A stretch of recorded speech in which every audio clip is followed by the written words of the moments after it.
Hello, my friends. How are you doing? Thanks for joining my live stream tonight. And I see we already have a lot of people in the chat room. Hi, Jens from Germany. How are you doing? Kindred from Los Angeles. Hi, thanks for joining.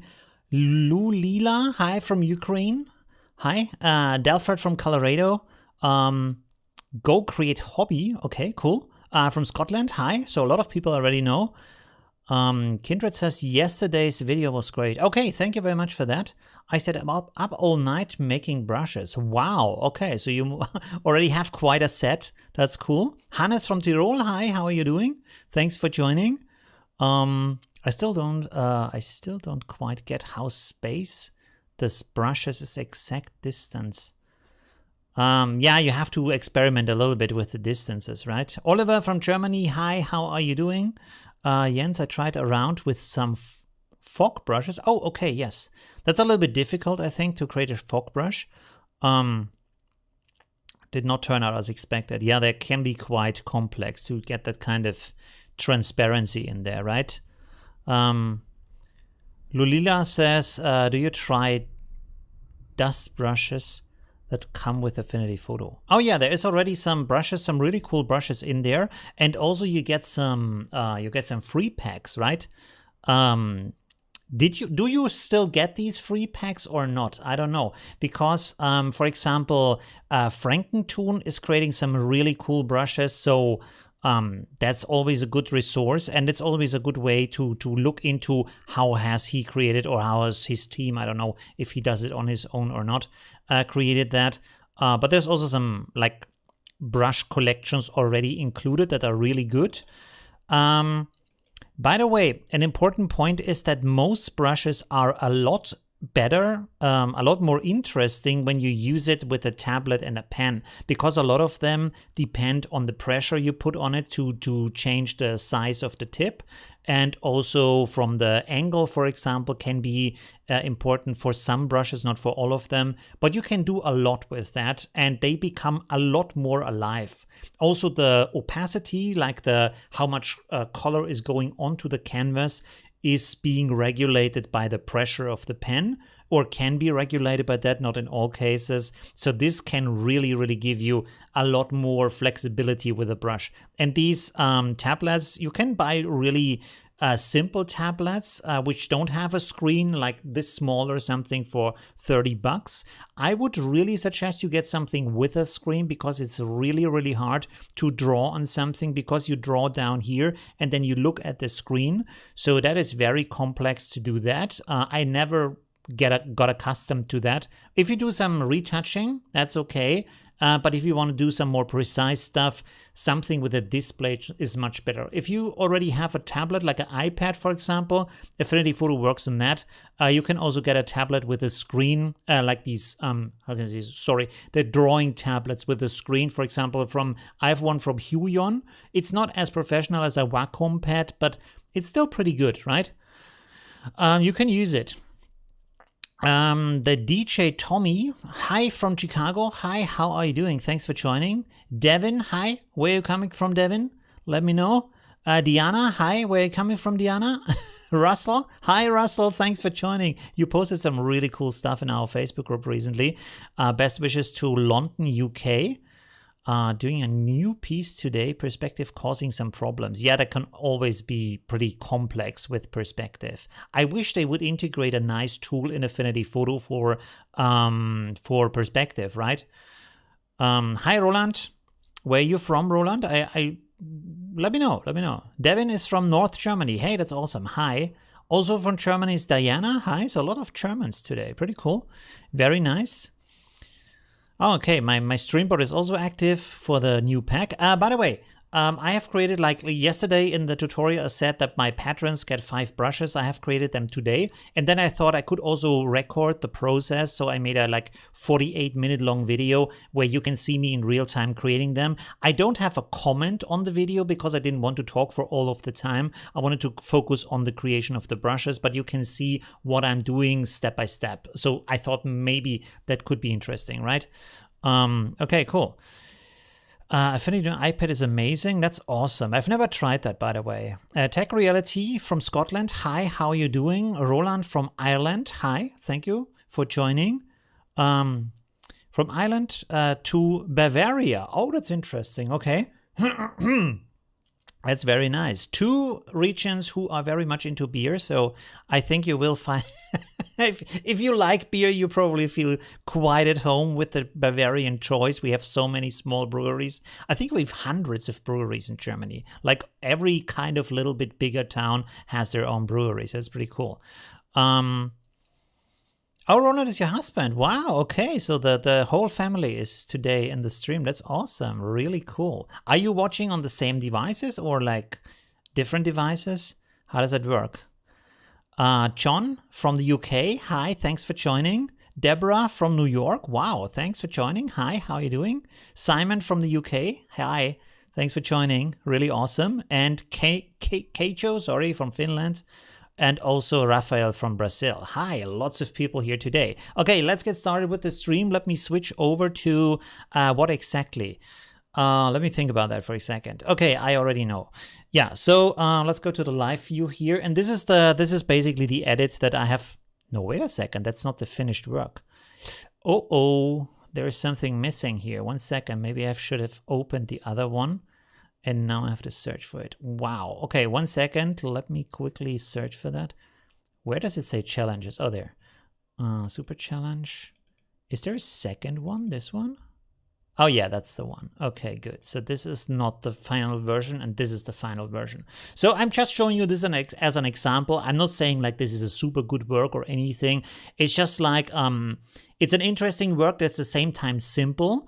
And I can, of course, point out here because I can turn the layers on and off and stuff like that, what I've done and what went into creating. But today I want to start by talking about what makes an interesting, nice composite work in an easy way, right?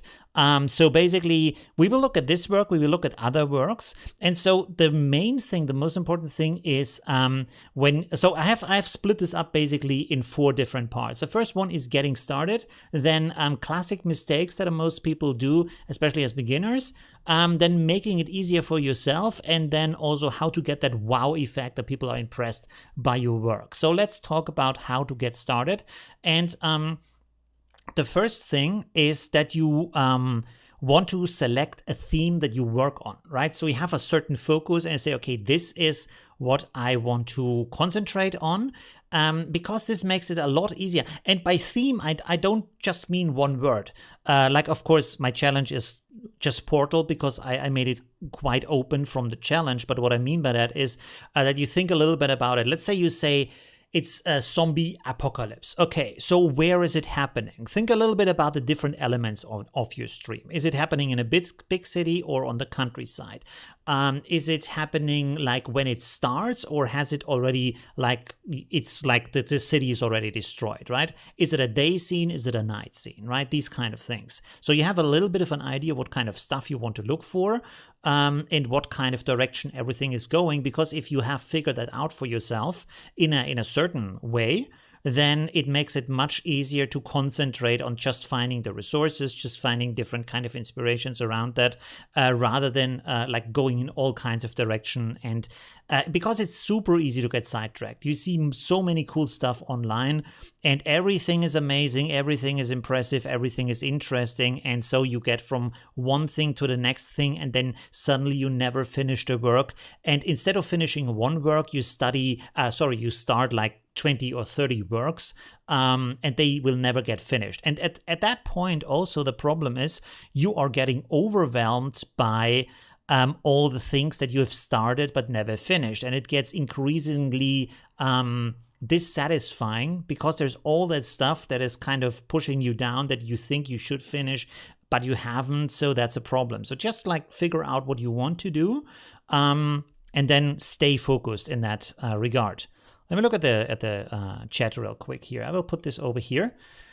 Hi, Robert from Vienna, so basically neighbor. John from Texas, how are you doing? Mally from the UK.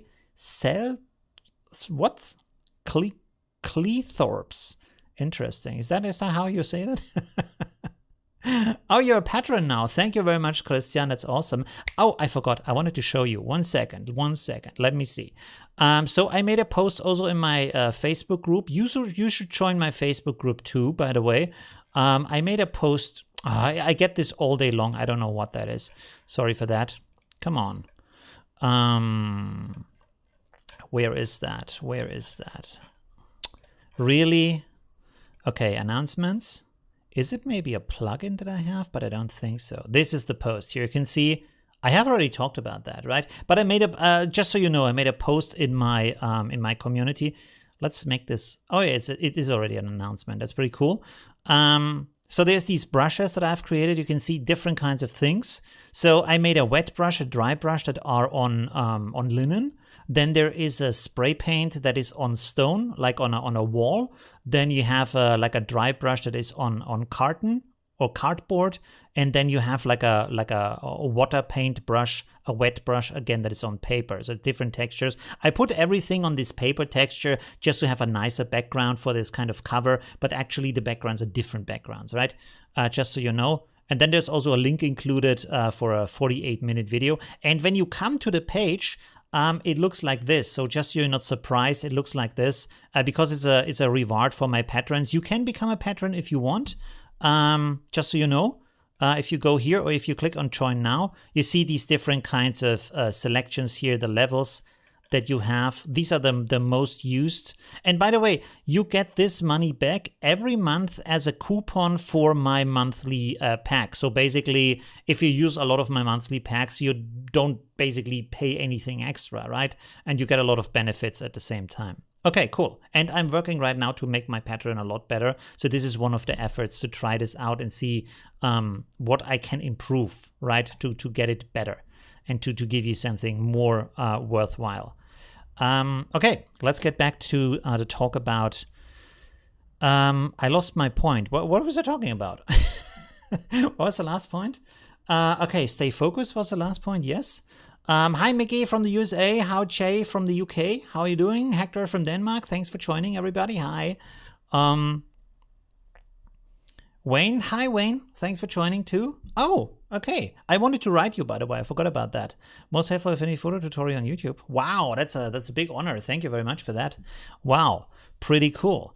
Okay, let me see. This is my list here. Oh yes, the mood board. So let's talk about the mood board. So you can go, for example, to a page like ArtStation and you type in a different topic that you're looking for. And you can see here you find a lot of different works. These are mostly like digital paintings or 3D works. They are not photo works, but the good thing still is that they are made by professional artists most of the time. Very skilled people, and they have a very interesting composition that is hard to do with the camera, right? So you still get a lot of inspiration in here. But what you can also do is simply go to Pinterest. Pinterest, let's go there. And you can search for any kind of thing you're looking for. Let's say, for example, zombie New York. Let's see if we find something. Well, not too much. It's always I want to show something and it doesn't work. Zombie scene, maybe scene. I'm kind of surprised there's not more because there is even a video game about that. Okay, let's go to zombie artwork. Zombie artwork. Let's see. Well. Okay.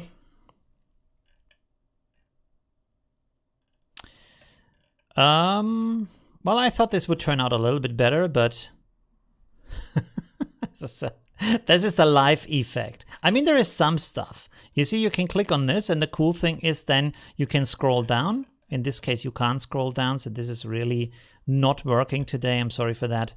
Let's click on this here. Let's see if we can't scroll down either. What's going on today? Why does it not work? Let's click on this here. There has to be, now it works. Okay, cool. So you can see you have this scene here with this kind of warm, not what I was looking for, but anyways. And then you can scroll down and you find more things that are similar. And the good thing is like you can come up with different ideas on the color scheme, on the composition of different ideas of what could happen. You can see there's a lot of different things happening. And like, for example, let's look at some of them here. Let's go with the monster thing, right? For a second. Let's pretend this was our idea. Okay, whoops, that was the back button. I didn't want to press that. Let's go with this here. No. Open link, yes, please. Okay, cool. No. There's also some strange stuff here too. This one too here. Okay, cool. Let's open these up. So you can see this is giving you some different ideas of what could be interesting, right? So this is a completely different scene. You see there's a countryside, you have some monsters in the background, and everything is also very much dependent on the scale and on the color scheme, right?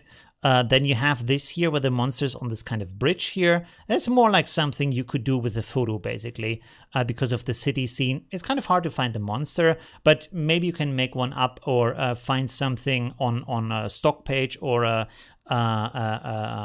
basically on a stock page, like a Pixabay or FreePic or all these kind of pages, if you want to. It's, by the way, sometimes finding resources takes really long. Like it can take longer to find the resources than to actually build the image. So don't get depressed if it takes too long, because this is just like happening to everybody. Finding resources is really hard. And maybe build an archive of good resources. If you know you work mostly in one kind of genre, you can just, for example, collect interesting city photos and interesting photos of people on the street, stuff like that, like things where you know you could use that. But you can see like everything here has different kind of setups, different kind of color schemes. For example, this is more like a cool morning scene with a lot of fog in it, and here you have a very warm burning fire scene, right? So very different from the setup. This is also like more like a fog scene, but you can see that all of this has a lot of impact. And again, when you scroll down, you can find even more pictures like that. Like here, for example, is a different one. So we have a big monster in a city, but this is a different idea for monster in a city. This is just a sketch, but still, it's a good inspiration. And you could either collect these by saving them into a board on Pinterest if you have an account, or you just copy the picture over, which is something you can do on Pinterest gladly. You can't do it on Instagram, sadly, but here you can. And then you just create a canvas, large resolution. Let's go here like this one, 4000. And then you just put everything in there where you think, okay, that could be cool. I want to do something like this, right? So we have this monster here, and then you go with this other monster here, like this one. And you can slowly build up something where you see, okay, these have similar color schemes, they have a similar setup, but they are still different from what they are. And you can find more stuff like that, and then get a much better idea of what you actually want to do and how it should look. Like here's another one. Wow, this is impressive over here. See, with this big, sorry about that, big robot monster zombie here on the bridge. So this could also be interesting. So you see, also by collecting these, a certain theme is forming, right, in your mind, where you say, hey, this is kind of cool. So let's do a street scene with a very large monster, and then maybe some people or some cars in front of that, right?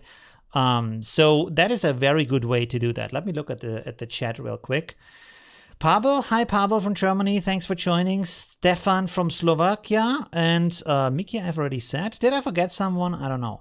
I hope not. Okay, cool. By the way, ask questions if you have them, because I'm just going through my list and explaining everything. But if you have questions, please let me know. Otherwise, the chat room is like this. Nothing going on in the chat room. So please use it, ask some questions. Can I stop this? I'm not sure. Yeah, okay, cool. All right, what else? So a mood board. Build a mood board and you get some ideas of the setup, of the pictures, of the resources you need, of the colors you want to work with, stuff like that. So that is a very good starting point. So you have decided on a theme, then you found a you created a mood board around that theme to focus on what other artists have done. And always think about that art is a form of puzzle, and you want to find a easy, nice solution for that that is ideally very impressive, and you have a lot of fun with that, right? And by looking at other people's work, this is a really, really good starting point. And this is actually what everybody's doing. Also, professional artists, they are learning from other artists, and then they're doing their own stuff. Nobody is just doing it in a vacuum of creativity. It's not how it works. You analyze what others do, and then you do your own version of that. You put your own twist on that, right? Okay. So the next thing you can do, and this is again a little bit easier with if you have a brush, a tablet to draw on, but you can also do it with a normal brush, is that you start to draw. And I would suggest use a normal brush, nothing fancy. Let's go here, and let's go with this. That is good. Okay, let's set here this spacing a little bit smaller, like so. And then what you can do is you just draw it out in black and white. Yeah, you can make multiple layers to make it a little bit easier for you. One thing I do is I double click here to have this window. Sorry, it's over here. To have this window, and then I can quickly change between colors. You can just like put it over here, and you can see I can paint like this, and then I can paint like this and like this. I can switch colors extremely fast by just leaving that window open, right? And so the way it works in, how can I say, in optics basically, is usually the stuff that is closer to you is darker, and the stuff that is further away is, how can I say, brighter and has less contrast. The reason for that is because there's a lot of stuff floating around in the air, and that is creating either fog or there is some dust or other stuff, why stuff in the distance is has less color and is less saturated, and often is also brighter, right? So you can use this just to create some kind of depth in your image, and you can then very simply like paint out a thing that you want to have, and also the hero in a very, very simple way, right? I have no idea what I want to paint right now. Let's just paint a landscape here real quick. You can see we make some, I don't know, a little bit of a mountain here. And this looks crappy, and it's supposed to look crappy. Don't worry about it. It doesn't have to look super interesting. The main thing you want to do here is just to create a nice setup of something that you want to work with. And another thing is, like I said, you can work with multiple layers. So you can push this layer in the back. And then as you can see here, when I work with a different color, it's just in the background now, you see? And like this, you can really easily come up with different kind of scenes and setups and things you want to do, and play around with a different kind of composition, right? To see where do you want to go with that, right? Let me see. Oh, shit. 1 second. Sorry for that. So you just paint a landscape, and this is right now really nothing special. We maybe can do something more special afterwards, but just to give you an idea, you see, like this, and then maybe let's go here a little bit darker. Let's say you have your little hero standing down here. We can't see anything right now. Why? Let's go like this. Let's make another scene here. Maybe let's say you have a person standing down here. Oh my God, that's really bad. Zoom in a little bit like so. Make this a little bit smaller here. Maybe he's pointing somewhere. So this can be super, super simple, just so you get an idea of what you want to do in your work, right? Let's say we have a big monster here in the background. Let's just draw something here, you know? Let's just say it's like this, and then maybe there is like an arm coming up here. Let's make a layer here in the front, like so. Go a little bit smaller here, like this. So this can be super simple. Like I said, don't worry too much about how it looks. Just worry about what the scene is, you know, what you're creating with that, right? And so you can play around with that and create something that might be interesting or not. And this is a very good exercise because with this, you can create dozens of scenes in one sitting. You just sit down, you draw this, and you draw the next one, you draw the next one, and you can also play around with the different kinds of how can I say, how to create drama, how to create a story, you know, through these kind of elements. And again, you can be inspired by these elements you have here. Sorry, what is the chat saying? 1 second, let's go back to the chat. Making it look 3D? Yeah, a little bit by the brightness of things. Yeah, so you can do that. Another thing you can do, but like I said, it can be really hard to find images, is that you look for images and just bash them together in a very, very simple way to see what could I get from that? What could I do with that, right? So that could be interesting. Like, for example, maybe I can show you this. 1 second. Let me open this up real quick here. Where is that? Instagram. There we go. Portal. I wanted to do a second portal image, but oh no, this is another one. I kind of abandoned that because I was not satisfied with it. Maybe I will work on that more. So I looked for different backgrounds, for example, here. You see, like I have, why doesn't this change? Yeah, you have this kind of background here, but I wasn't happy with that. And there's this background here, but I wasn't happy with that either. This is not the work I wanted to show you. Sorry. 1 second. Let's go back here. Yeah, here. This one. Okay. So you see, I have here this kind of angel kind of figure. And then I have these wings in the background behind her. How can I turn? Oh, there's the wings. You see? So I found the image of her. And this actually has I painted a little bit of a portal behind her. I wasn't sure how to use that. And then I painted this kind of landscape around her. And thought maybe that could be interesting, you know. So this is the original picture. Maybe I should do something with that. The first idea was maybe kind of some volcano in the background, some lava flowing around her. And then she has these kind of wings and she's doing like, I don't know, something. So that could be interesting. And I sketched out some different kind of ideas of, I don't know, what could it be? What could be more interesting? I also had this another picture. I don't know why it's not here, with a forest in the background. What is this? Oh no, this is kind of a mountain here. And today I thought, there's the volcano thing. So I tried a lot of different things with this. It's just like the starting point, right? Just to get an idea of what I wanted to do with that. Okay, but like you see, I sketched this out like a really simple landscape with a little bit of a fortress back here, stuff like that. So it's a little bit of a medieval scene, but it could also be something else, right? Okay, let's close this. What were we talking about? Let's go back to my list here and also to the chat room. Oh, it's a little bit hot here, I'm sorry. With a little of lighting.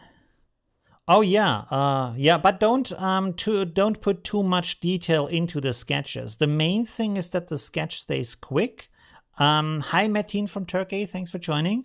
And that you stay in the creative flow. Like you just go boom, boom, boom, boom, and create one idea, one concept after another. Because when you push out all the obvious things, it becomes more interesting over time, right? Because at the beginning, of course, you come up with all the things that are just like jumping at you. And then if you work a little bit more on it, it becomes a lot more interesting, right? Okay, let's go to the next point. Yeah, that was the sketching. Oh yeah, another thing is to focus on the story. So to think a little bit, what do I actually want to do? And I think this is also one of the hardest things for people to do is, why is there this guy down here? Okay, let's take this picture here. This looks from, do you know Warframe, the game? This looks like the beginning Warframe, right? Anyways, what was I talking about? Sorry. Oh yeah, the story. Like what I often see is that people push all kinds of ideas into the picture because they are not focused on the story, on what they actually want to show. So really focus on the main elements that you need and don't stuff the picture with tons of things. Like you see in this composition here, there's only the guy, a little bit of foreground stuff here that looks like it's the end of the world, and then you have this big monster in the background. There's nothing more. You don't need a ton of things. And also, the more things you want to put into your image, the harder it gets to create it. Especially as a beginner, you will be completely overwhelmed by putting 10 different characters in there because you have to find all the materials, edit everything. It has to fit together. It's way too complex, right? So if we come back to this work that I created here, you can see that this is super simple because it basically only it's created of 3 pictures and then of these 2 elements here of my own overlay collection from this month, by the way, Lines of Light, this one. So if you look at the different elements here, let me see if I can turn them on and off. 1 second. I wasn't super clean with my color coding, so that's not good. What is this? This is for the background, I guess. So this is all the guy here. I don't know what this is. Oh, these are the stripes. Okay. This is in blue then. And these stripes, let's do them in red maybe. Okay, cool. Anyways, so if you turn anything off here, let's see. Let me turn all of this off so we can see a little bit of the elements. Oh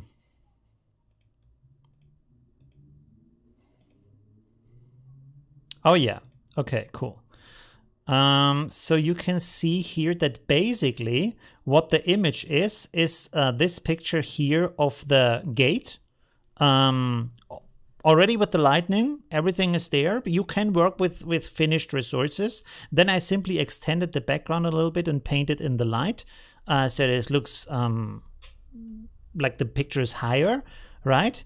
And then you have these this astronaut here that also originally had a background that I removed. You can see here. I think I removed the background altogether, so you can't actually see that. And then there is another overlay, which is just this wormhole effect. This already was also created. So this is another good point that I will come to in a second. And that is basically to have to work with good resources. And then also I have my, my overlays here. And then of course the other layers, they are adjustments to make everything look more interesting, right? But you can see like it's not super complicated. It's very focused on just the guy standing in front of that portal with an open wormhole. This is everything that's happening here, nothing more, right? Okay, let me close this and oh, wait a second. When I close this, I probably have the problem that let's just turn on the layers here again. Is everything on again? I think so, yes. Okay, cool. What does the chat say? It would be cool with a lightning strike behind her too. Behind whom? Oh, from the woman before? Maybe. Yeah. Okay. So let's talk. I think this is like for the basic setup. These are the main elements. Like think about what kind of theme you want to work on. Then create a mood board around that theme so you get some good ideas how other artists do that, and you get a little bit of a color setup and a scenery and stuff like that. Then based on the mood board, make some sketches, very basic sketches with a very big brush, no small brush. Small brush is not allowed. Just forget about small brushes. The reason for that is as soon as you make the brush small, you start to draw details and you start to waste time and you start to drop out of your flow. So don't do that. Take the biggest brush you can use for the thing you want to draw and then just draw it. And you can see my monster here has 0 details, but it's still good enough to give me an idea. Is this a good composition or not? Should I do it a little bit different or not? And because of the big strokes, I can simply create a second drawing in seconds and try out a lot of different things, right? And it's super okay that it looks that shitty. That is completely normal. Don't worry. All of the sketches look like that. Okay. And the next point is to stay focused on the story. Like think what kind of story you want to create and don't get sidetracked by all of the elements you want to put in there. Okay, so let's go at some classic mistakes that people make that keep you from creating cool stuff. Let me have a look here real quick. Okay, so the biggest mistake is that people put too many elements in there. So they want to create something really big and super sophisticated. And let's have a look here at a scene. Like something like this, right? They say, oh, cool, I saw this work here. I want to do something like, and now I can't find it, of course. Yeah, let's take this. You say, I see this often where people say, hey, how can I do something like that? And I say, not at all, because it's impossible. You can't manage that. You can't handle that level of complexity because you are already on the like limits of your ability if you just create one little thing in that super complex composition. So don't do that at all. It's just too much to handle. And not only do you need to create all these elements, they have to fit together. They have to work together in a way that's realistic. So it's not happening. You can't do it at all, right? This takes a lot of years of training to be able to do this kind of stuff. So forget about that. Keep it super simple as possible. Like cut everything you don't need, everything that is not absolutely necessary to tell the story. Just leave it out. Just don't do it because it saves you a ton of time, hours of work, and a lot of frustration, right? So very, very simple. Stay as simple as possible. Then the next one is no complex perspective, because perspective is super, super hard to do, especially if you don't work with any kind of 3D tools. And Affinity Photo is 2D. So when you want to draw something in here that is in perspective, it is very likely you get the perspective wrong, because drawing perspective is super hard unless you are like experienced artist, drawing artist, like a sketch artist, right? So forget about that too. No complex perspective. Keep it as simple as possible. And no, what I also mean by that is no, how can I say, no perspective foreshortening or elongation, you know? So what I mean by that is, let me switch the camera real quick. So if I do this with my hand, you can see that my hand is really big and the arm is very short. And then you don't see much of the arm, and then I have a small shoulder behind that. So this is foreshortening what's happening here. And this is super hard to do in perspective, right? So to create something and then an effect on top of that, maybe, you can forget about that. It's super hard. Just create something that's very easy from the perspective. So don't have someone doing this in a composite with a gun towards the camera. Just like if you have something that's like this, where it's easier to do, right? You know what I mean? That is easier. So no complex perspective either. The next one is no complex light, because this is also very hard to do. So easy light, either you use an easy light composition, or you use something where the light is already made for you. Like, for example, here, a lot of the effect that is coming in this picture is the background, because if I turn this off, this is what's left over. And even the gate is an asset from an online store, right? So a lot of the light work is already done here, and still you get a very impressive picture. And still, this is a work process where you can easily work 1, 2, 3 hours on that to get all the details in there and to figure out how to do that. So it's still amazing exercise, but you end up with a really cool work without having to deal with all the problems, right? So think about that too. And another thing is, okay, this is basically what I said before. Don't attempt a master project as a beginner. Like I said, with these super complex things and all the other elements that I just described, that are like this one is super, super complex. Forget about that. Just make something easy. If you make something like this, that's good enough, right? I think that should be possible to be handled, right? And this also gives you a lot of experience in, for example, figuring out how the wormhole should sit in the picture. That is not as easy as it looks, because it can go in all kinds of direction, can sit in all kinds of points. If you look at my time lapse, I originally had that wormhole a lot higher. I had it in this position, like here. And that was kind of nice because it was sitting in the middle of the gate. But then I looked at it and I figured out that I had the problem that the figure is kind of hard to see. So I pushed it down here, and now we have a nice silhouette. You can really see not just that it is a person standing there, but it is an astronaut. You even see the cable that's coming down here. So you can identify all the details just by the silhouette. But when you have it like here, you can already see that it's really hard to see that there's a cable going down next to his side. Every detail kind of vanishes, and it could be anything that's standing there in front. And here you see how clear that is, right? So these kind of things, to think about them, that's already a good thing, a good learning process, right? Let me go back to the chat real quick. It is extremely difficult for me to deal with shadows and light. Yeah, so that's why at the beginning you should try to avoid that and maybe create a scenery where you maybe don't even have that, right? So if you look at that first picture we found, where is it? This one. You can see there is no light and shadow because it's always foggy, right? Of course, there's a little bit of light situation in there, but you don't have to draw in any shadows or any kind of other complex things. Like, for example, think about you would have to draw the shadows of these creatures onto the ground because the sun is coming from the background or stuff like that. How super complex that would be. And now you don't have to do that at all. You have a little bit of water reflection down here that's possible to do, and the rest is just no shadow, no light, right? It's just like foggy and nice. Okay, cool. Let's go back here to my list real quick. 1 second. And also to the chat. Sorry for that.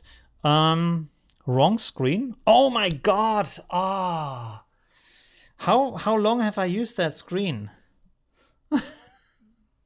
Oh no. When did I switch the screen? Why did I switch the screen? Oh, I remember. What didn't you see? I can explain it again. I'm sorry. I forgot again. Now I have this tool here, the Stream Deck, and still I'm not able to know what kind of scene I'm in. Let me know what should I explain again? What did I forget to explain? Yeah. I already changed this. You're not seeing it yet. Okay. Let me know where I should start again to explain. Oh man, we can't see your desktop. How long ago was that? Is there any timestamps here in the chat that I can see? Oh, toggle timestamps here. Tell me what was the last thing that I explained, and then I will explain it again. Yeah, perspective, but what did I explain after that? I can't remember. Damn, I'm so sorry about that. Oh, God. Okay, I was talking about this thing here. But I'm not sure where I stopped. Lights and shadows? No, I talked about a lot of stuff before that. Let me see here real quick. So what were we talking about?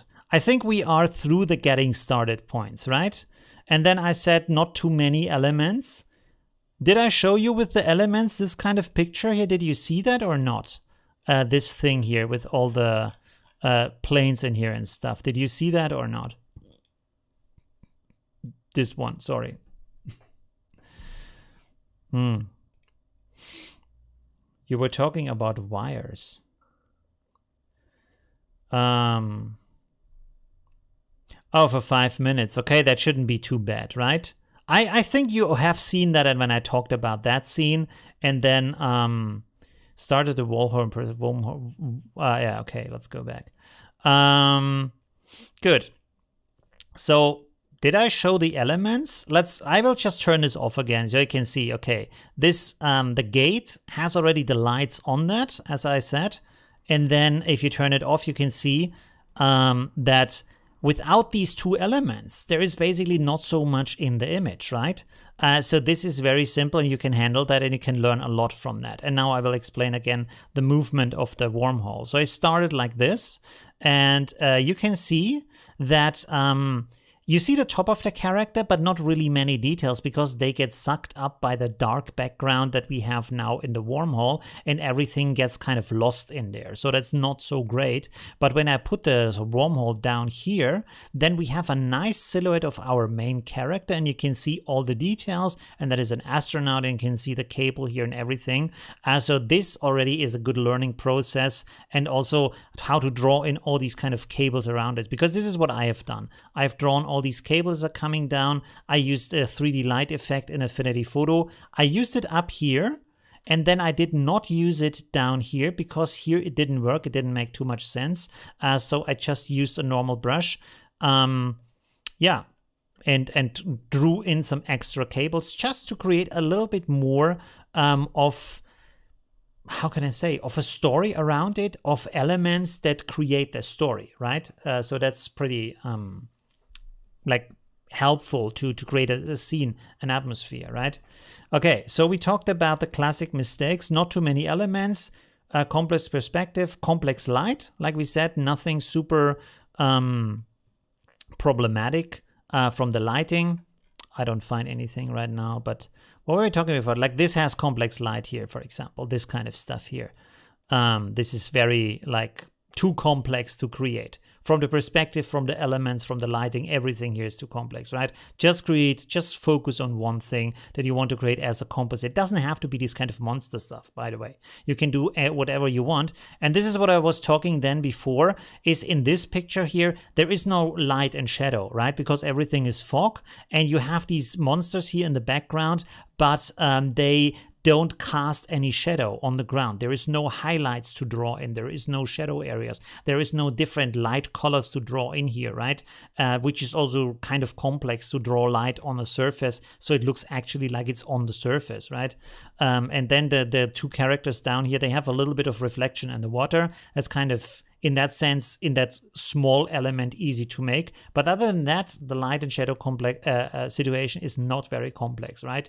It lives mainly from the colors and from the nice ambience that is created through the fog, right? So that's pretty cool. And again, as you can see, it's very reduced from the elements you have in the pictures. You could basically also just work with one monster here. That would be good enough, right? And like I said, it doesn't have to be monsters. You can do whatever you want as a photo composite. All right. Let's go on to the next point. Okay, cool. So what is the next point? Okay, making it easy for yourself. So this is the next point I want to talk about. How do you make the process a lot more easy and not overwhelm yourself with all these kind of things that we have already talked about? So first of all, a big thing is the story that creates emotion. Or basically the other way also around, emotion creates story, right? So these two elements are important. So think about how can I, first of all, how can I make the story as clear as possible in my composite, in the thing that I want to create? Again, too many elements can make it distracting, so you can't focus on that. A bad setup from the composition can make it unclear on what is going on. Who is the hero? What is the task the hero is doing or the heroine is doing? What is the stake? All these kind of things, maybe, right? It doesn't have to be a story with an end and a start and everything. Like if you look at this picture here, it has only a story in the sense that you have this kind of astronaut and he's standing in front of the gate. So you know it's kind of a sci-fi thing. And also he has a cable. So he's in his kind of little suit here and he has a cable with him to get some air and also probably power, which kind of gives you a hint that this guy is probably trying to get into the wormhole, because otherwise he wouldn't need that kind of cable and gear and stuff if he was just standing there, right? So already you have kind of a connection on what is going on, a little bit of the setup, a little bit of the thing, okay, this is sci-fi, stuff like that, right? So it's a very basic story, but at the same time you get what is going on. So who is the hero and what is the scenery and what is the next action that is going to happen, right? Okay, let me go to the list again. Oh yeah, this brings me to the next point, and that is the 3 elements rule. So if possible, try to reduce it to just 3 elements and cut out everything else. So the 3 elements that you need is you need a hero. Doesn't have to, it doesn't have to be a good guy. It can also be a bad guy. Hero is just like, it has to have a main character, something, a focus point. It doesn't even have to be a person. It can be an element like a statue or an author or a car or something else, right? So you have to have a clear main element that people need to look at, right? Because that's the main point of that. And then the second one is there has to be some kind of interest that is connected to the hero, to the main element. So what is the connection between these two, right? So let's say, for example, let's go a little bit, 1 second. Let's have a look at ArtStation. Maybe we find some interesting things here. I can't promise it because the searching today was a little bit of a mess. Can you see everything? I hope so, yes. Okay, let's go for sci-fi here. Okay. So we can see a little bit of, okay, here we have an element that we can look at. There we have something here. Let's just pick out 2 or 3 pictures to look at. What else? Do we find something interesting here? Come on. Oh yeah, there we go. Okay. Good. Let's take these 3. That's good enough. Oh, this is more than the one that I wanted to look at. This one. Okay, cool. So we have this one, and then we have this one, and then we have this one. Okay, cool. Good. So, as you can see, we have a main character. In this case, we can see it's the main character because he's the biggest in the whole picture, and he's in the foreground. So this has to be, this is the first thing you're looking at in the picture, right? Here you have this main character, the woman here, or the android, whatever it is. This is the main character for us, right? In this one, probably the children in the foreground. Could also be the robot, but it's probably the children here. Okay, and then where's the interest? So in here, the interest is basically not visible in the picture, but you see that they are going into war. They are moving their troops in that kind of direction. So the interest is outside of our vision field, but we see in the background that there is some fighting and some ruins and stuff like that. So this is what's going on. They are going into war, right? So that's the interest that's going on. She is looking at that ball here intensely. So this is the interest here. And here the interest is that these kids here, they are controlling that robot in the background. And then there's also a police car. But there is a little bit of a connection between the main character and then the second element, the secondary element, basically, right? In all of these pictures, right? And then the last point is you have to make it very clear what is the connection or what is the action between them, right? So how do they relate to each other in a senseful way and something that makes it obvious and senseful, and you can follow it without having too much questions about what is going on, because people want to have a kind of a clear impression and not like being unclear about could be this, could be that. Is he afraid? Is he happy? Is that the mother, or is it like a monster, or what is it? I don't know. You know, you don't know what's going on. This is not very satisfying, right? Okay. So in this one, of course, we know the interest is going into war again.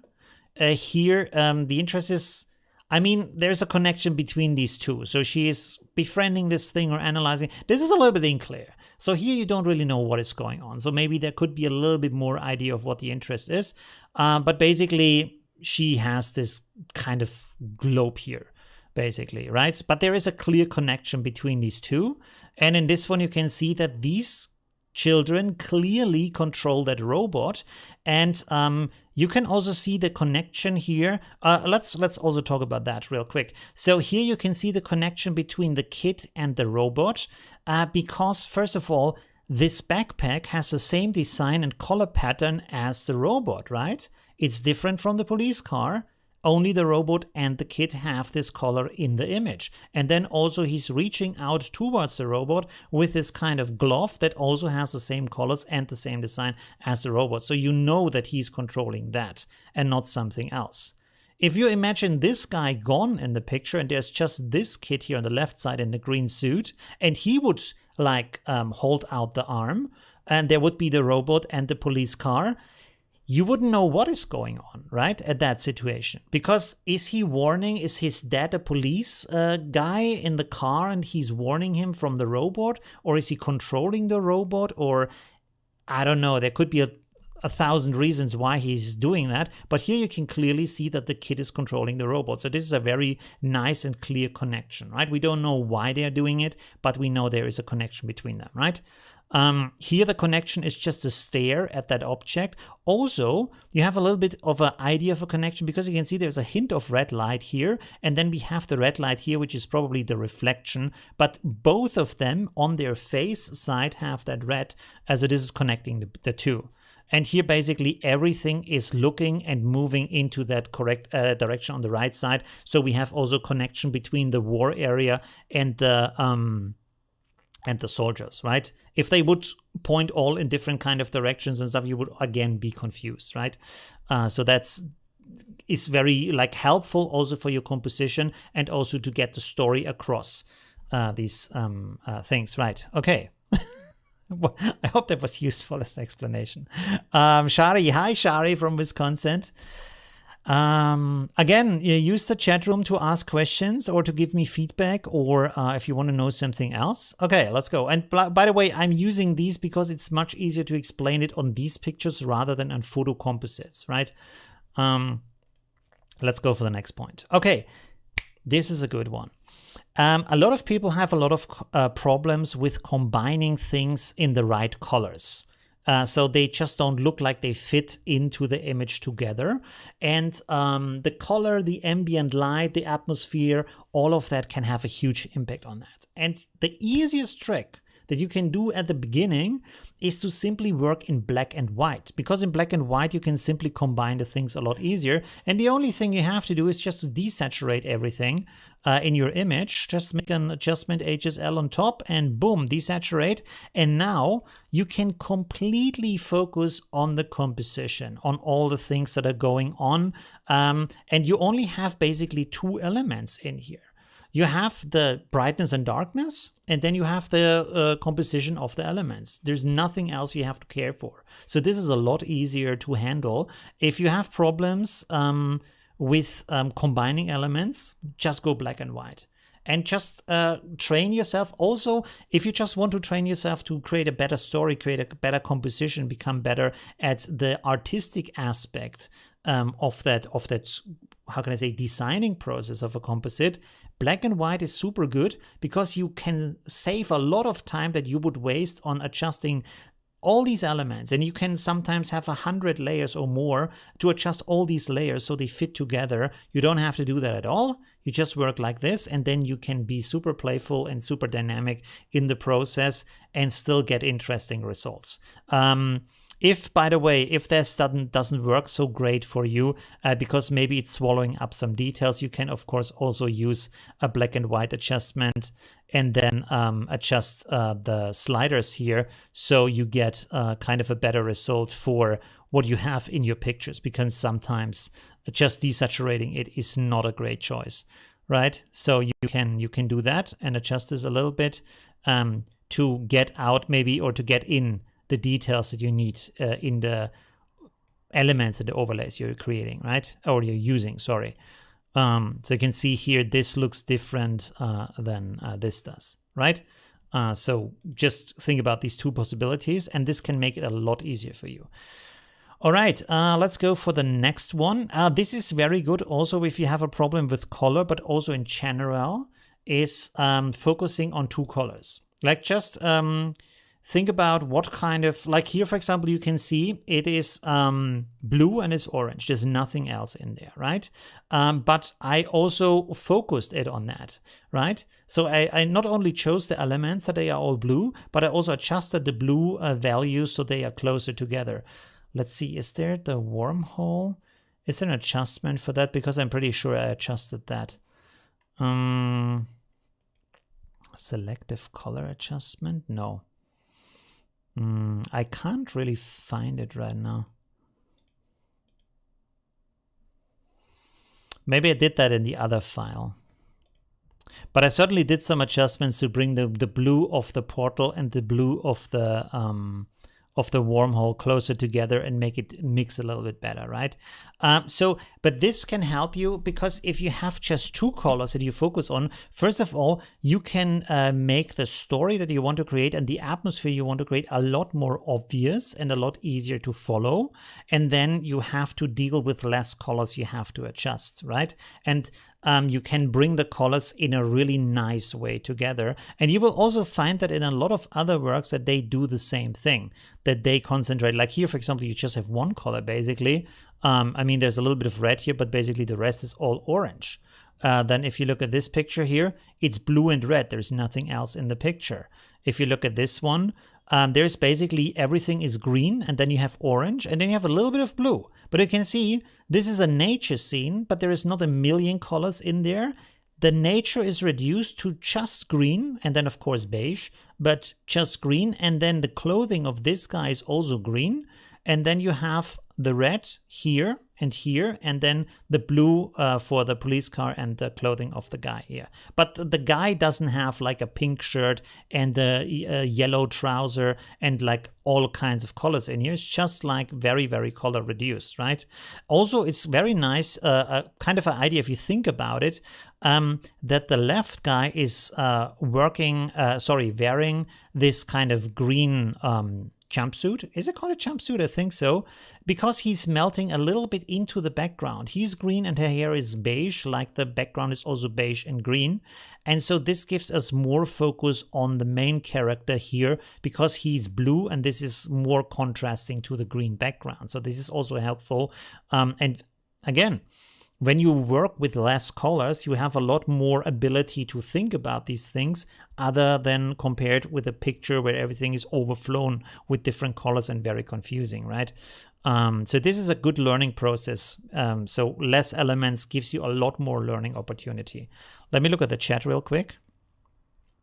Nobody says anything. Come on, guys. My chat is empty. Do something. I hope I'm still online. Am I still online? I'm talking and talking. Yes, I am. Okay, cool. All right. Let me have a sip of tea. Today it's tea, not coffee. Okay, let's go on. So what was he talking about? Two colors. Yes. Okay. Then the next point, and this is super important, more important than you might think, good resources. Search for pages where you get really good resources. I recently adapted to go to FreePic for my resources because it's very affordable, or free if you want to.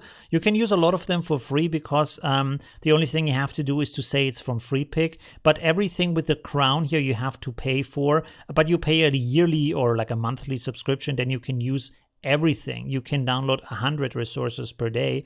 At the same time, it is pretty hard to find good resources. So even if you have a really good page, it's still like to find the exact thing you want to have is not easy, right?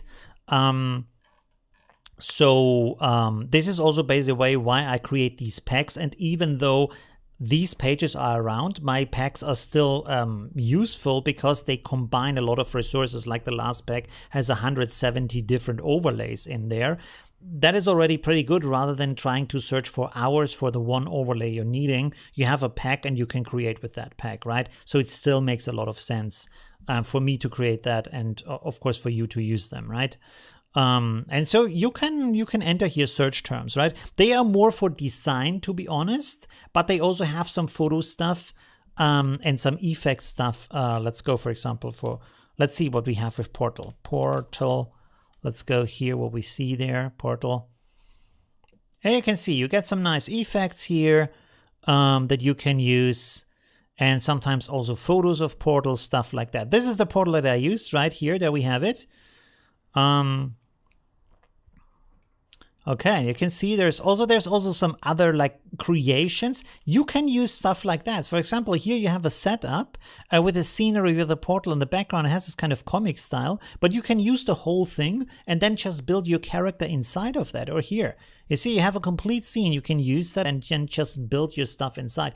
You don't have to create everything that's there. If you find some nice resource and say, hey, that's good, I want to work with that, just do that, right? It's all about the fun you're having and the things you're creating with that. And then over time, you can learn the additional skills that you need to build all the other stuff too. You see, there's a lot of cool stuff here. You know, this here and all these kind of things. This is what I think I use this for this live stream, right? As a cover. So this is also what I use it for. But you can see there's a lot of interesting things here. Also, you find nice photos and stuff.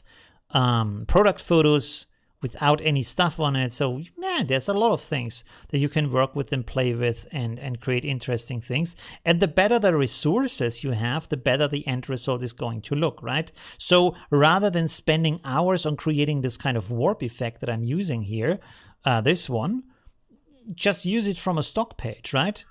And others do it too. Like, for example, Benny Productions, who I absolutely admire, and he's super good at what he's doing. And he can do a lot of these things from scratch, of course. But he's also using, he's using another page. He's using Envato. But he's using a ton of resources too from these stock pages. He's not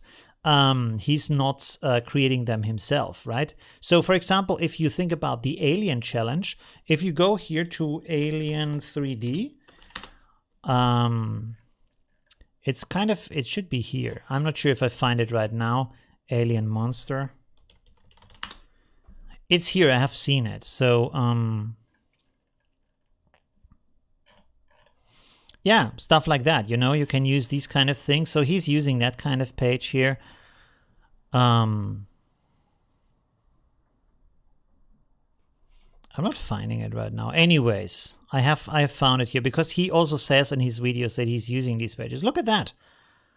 That's pretty cool, right? You can use that, right? Of course, they also have a subscription here. I don't know what they ask for. Oh, there's even a 360 view. Ah, maybe I should invest in that. Look at that. Holy crap. Ooh. Okay.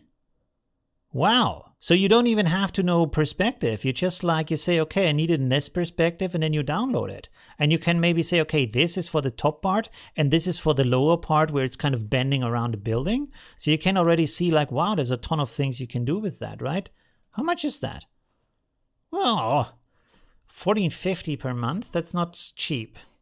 But I mean, it's not like super expensive at the same time. If you use it a lot, it's maybe worth it, right? Might be worth it.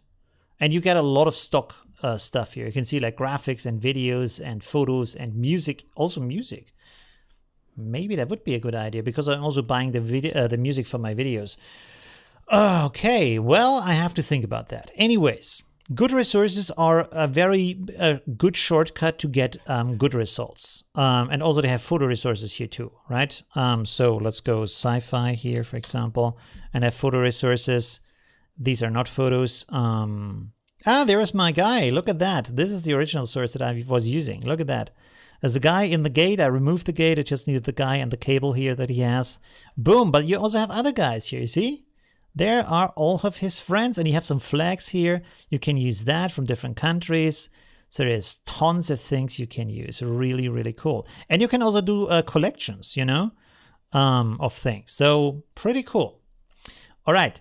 What's the next point on my list? Oh yeah, okay, so there's 3 more points to make it easy for yourself. Of course, like I said, again and again, and I will say it over and over again, keep it simple. Don't use too many elements. Don't make it super complex. From the perspective, from the color, from the elements, from the story, keep everything as simple as possible. If you don't need it, just cut it out. Just don't use it, right?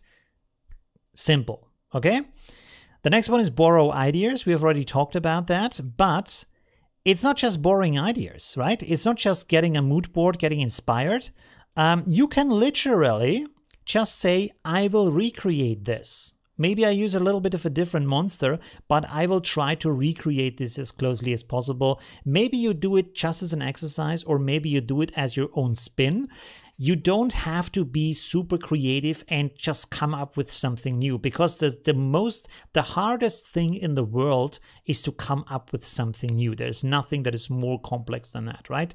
And even if it sounds super simple afterwards, when you have heard the idea, if you don't have come up with yet, it is super hard to do that. So just look at the ideas that people have done and do something similar, or do the exact same thing, but just with your own spin, right? And if you think about most of the businesses you find in a city, this is how everybody works, right? If you want to, you go to your baker, he's not inventing new kinds of bread. He's making the same bread as everybody else. Why? Because he knows that you want this kind of bread and not some kind of fantasy bread, right? So this is how it works. If you go to a coffee shop, you buy some coffee like normal coffee. They don't come up with super space coffee. They come up with coffee like the store 1 meter next to them is doing, right? So don't worry about that. It's okay. This is also why we have genres and stuff like that, because people do similar things, right? Okay. Okay. So here, let's come to the last point. Before we come to the last point, let me look at the chat real quick, because I've seen it has been moving. What? Where's my chat going? Sorry. Why can't I click on that? Where's the, oh, there's the top. Okay, cool. Todd says, subtle blending of elements, like having elements blend into each other, is a struggle for me as a newbie. Ah, okay, that's interesting. Like I said, try to do it in black and white first to figure out how to bring the elements together, and then afterwards add color. That might be good. Half price if you pay annually. Really? What? Well, that would be good. Start now. Where does it? Oh no, don't give away any information. Is it really annually is less? Pricing? Let's go to pricing here real quick. No, this is the pricing tab. From 1450. No, it's from 1450. So this is the cheapest thing per month. But maybe there is some other option. I don't know. Oh, there is. No, teams. Oh, this is for team members. Anyways. Okay, what were we talking about? Oh yeah, the chat. 1 second. CrowST says, if there is not enough inspiration because of lack of pictures, you can turn to 3D programs and do what you want. 3D programs is really hard, especially if you want to get it kind of realistic or looking good. Like you can do things that look like Second Life or stuff like that. It looks like kind of terrible. Maybe don't do that. No, I wouldn't say so. No, it's 3D is super hard. Like you spend some, if you want to spend some years on learning something and you want to do photo composites, you can also spend some years on learning 3D and you can do everything in 3D, but that's a completely different job. But doing 3D in a really good way and then doing composites on top of that is like the double as hard, I would say. So kind of unlikely. I would say kind of unlikely, because 3D is very complex. Rather buy it. Maybe you can pay someone for doing it for you, or you can find assets on a 3D store. But then again, the rendering of the 3D elements is also hard. Like just because you bought a nice 3D model doesn't mean you can render it in a nice way with good lighting and all the kinds of thing. Because just setting up the light and just setting up the render mode on its own is already pretty complex. Unless you're good at 3D, I wouldn't suggest that. Anyways. Okay. By the way, another thing to make it easy for yourself, now that we talk about it, is that you make a series of things, right? Because if you say, okay, I did this portal here, let's make another picture that is similar to this, that is also sci-fi. Maybe you use the same portal or you use the same warp effect, but then you use another creature in front of that. Like, for example, is it in the other picture? Let me see. I created a version where there's a monster coming out of the gate. I didn't use it because I thought it's too scary for the... where do I have that? It's too... There were 2 files, right? No, this is the other one. It's too scary for my stream, but what am I missing? Oh, this is the wrong folder. I'm sorry. Let me see real quick here. Let's go here and there, and then this is the original file. Is there a monster here? Spider? No, no spider. Ah, there. Oh yes, this is the mirror of the leg. No. Oh, there. What's happening right now? Close up. But why is this blending so strangely with the picture? There's something going on here. 1 second. Let me figure that out real quick. Blend mode? Pass through. No?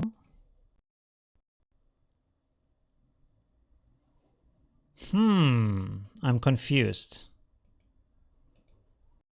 So we have this. No, this is just the paint over.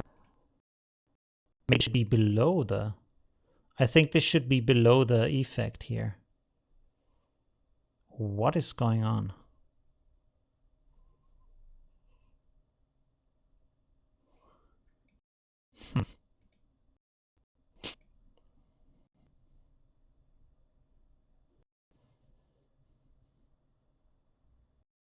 Sorry. I don't know what's going on here. Why does this look so strange also? HL shift adjustment.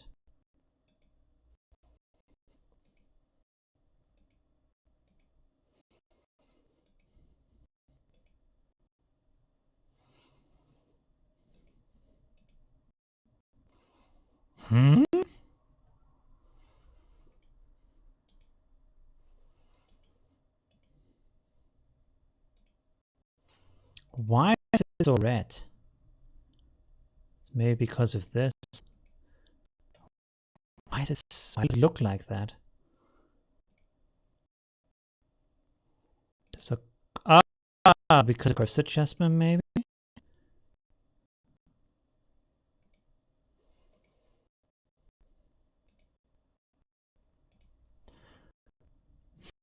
Let me make a new curves adjustment here real quick. 1 second. Let's pull this down here. What the? No, I can't remember. It is super dark, but right now kind of it gets red. I don't know why. Delete.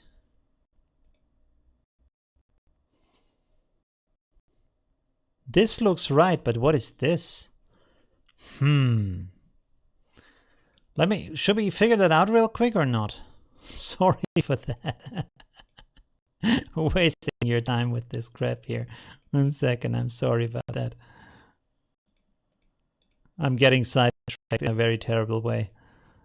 Why is this not happening right now? Why does it look so bad? Is this from the new update? Did it break something and this is not working anymore? I have no idea why it looks like that. Anyways, forget about that. I had this spider in here. It looked really cool, but now it looks like crap. I don't know why. Let's close that real quick. Okay, anyways. So, sorry for that. Let's go here. Are you recording this? I tuned in late and would like to see which came before. Yes, it's recorded. Yeah. You can, after I click end stream, you can immediately rewatch the stream, right? No problem. Okay, let me go back to the points. How long do I stream, by the way? 1 hour. That's good. Okay, let's talk a little bit more about these points here, and then we go to the review of the week. Yeah, the wow effect, right? The wow effect. So we were talking about that. How do you make pictures stand out and make them amazing to look at? So again, simplicity, like I said, is super important because the less elements you have in there, the more time you can spend on making them look good and the more focused you can be on the story, on the connection between the elements. So when you look at these pictures that we've seen before, if you look at like this picture here or even that other picture here, where was it? I can't find it anymore. Just where there was the head, just the head of that monster. I can't find it anymore. Oh, there's another one that's impressive. We can look at that as an example. Okay, cool. So what was I saying? Oh yes, simplicity is important. I'm sorry I can't find the other one. But yeah. So keeping it simple from the elements, we can look basically at this one where we have two monsters and two people in the foreground. So you have a normal landscape, no fancy perspective, no anything. You have these very abstract reduced monsters. They don't even have any details in them. It's just the outline of them, the silhouette in fog. So you don't have to spend millions of hours on creating all the skin and the texture and the details and blah. It's just a shape. Really good, very reduced, right? And then we have these two people in the foreground. Actually, it's a mother with two children or a sister or some person with two children, basically. As you can see, if you look at the detail here, there's a little kid here sitting on the arm too, right? So this is very focused. It's very reduced in the elements. At the same time, it tells a cool story. And this really helps you to create an amazing effect by focusing on as little as possible and creating a good effect with that. The second point that is good to think about is to create an amazing scenery. Amazing scenery means that you have an amazing world, amazing scenario to look at that is impressive, that is cool. So again, when you go through pages like ArtStation or Pinterest or DeviantArt or other pages like that, you can look at a lot of examples and you will find a lot of interesting tricks that artists use on how to make things look amazing and impressive and kind of have this kind of perspective shift in a certain sense, right? For example, this here, wait, where was that? This here, right? It's just a guy standing at the car with an open door. So you can even make a photo of yourself like that, and then just make another photo of yourself where you're standing like this, like you're floating in the air, right? And then edit it into the picture like there is a ton of people in the sky. So this is technically not too hard to do. Again, if you look at the picture, like I said, it's only two colors. Everything is blue, and then we have the red lights from the car, right? There's nothing else. So again, this follows exactly what I said. It's an amazing scene. It's very reduced from the elements. We have a main hero, and then we have a second part, and there's a connection between them because he's looking at these guys in the sky, right? So everything, all of the elements are there that I explained so far. At the same time, it's super simple, right? And it has an amazing scene. So that's pretty cool. Then also, the next point features into that, and this is an impressive scenario.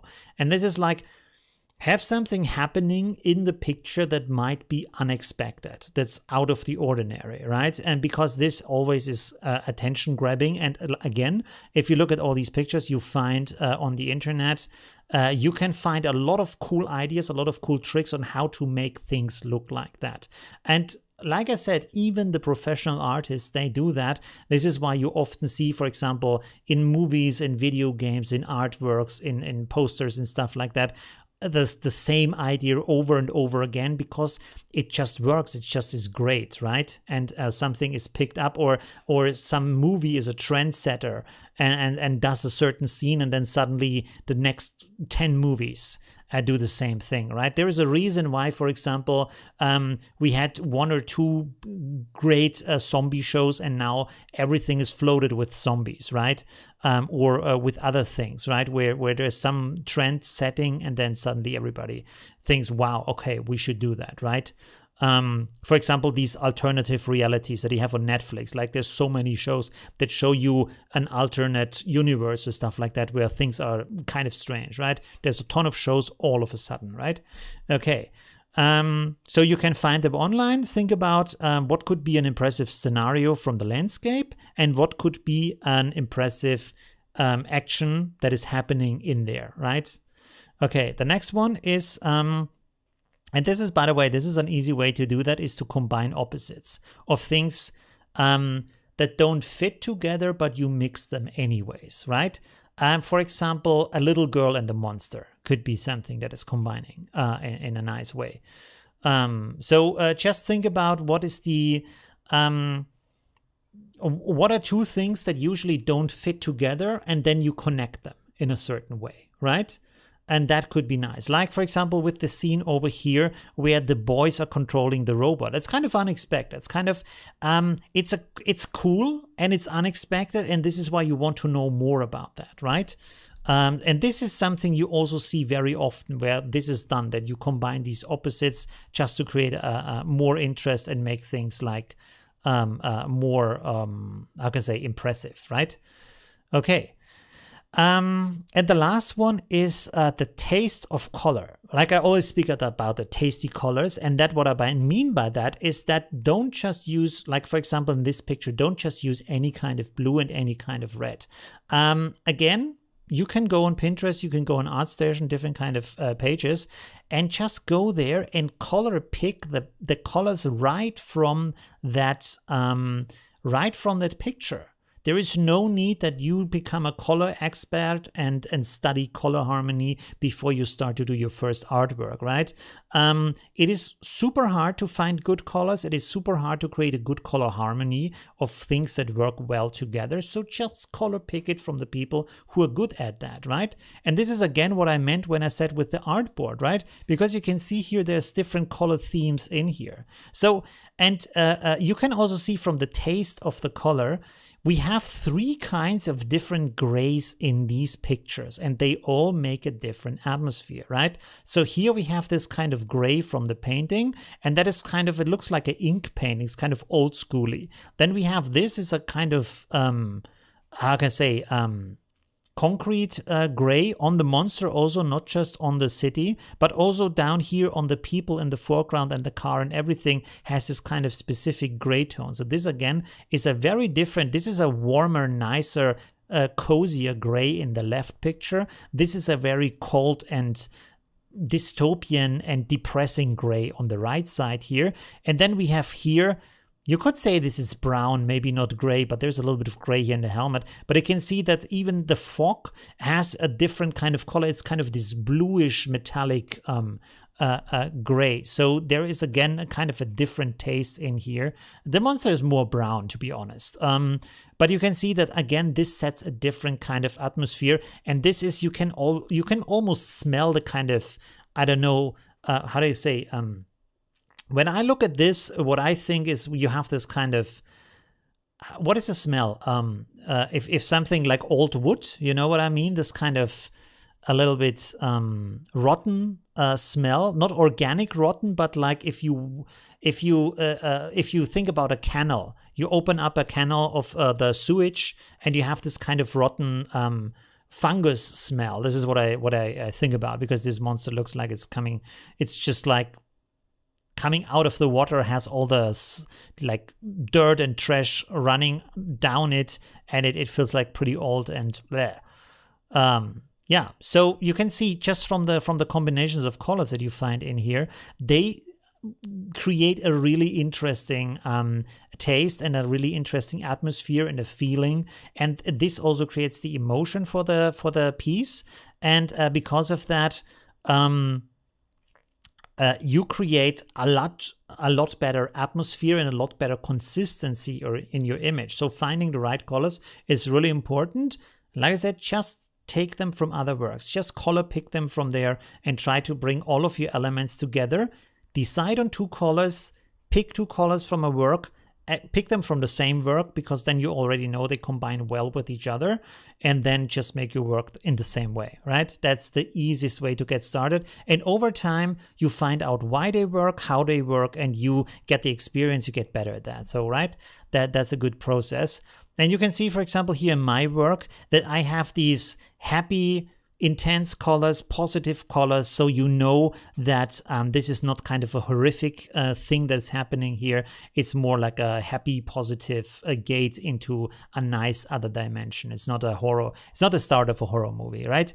So it's different, you know, different from the colors you have here, right?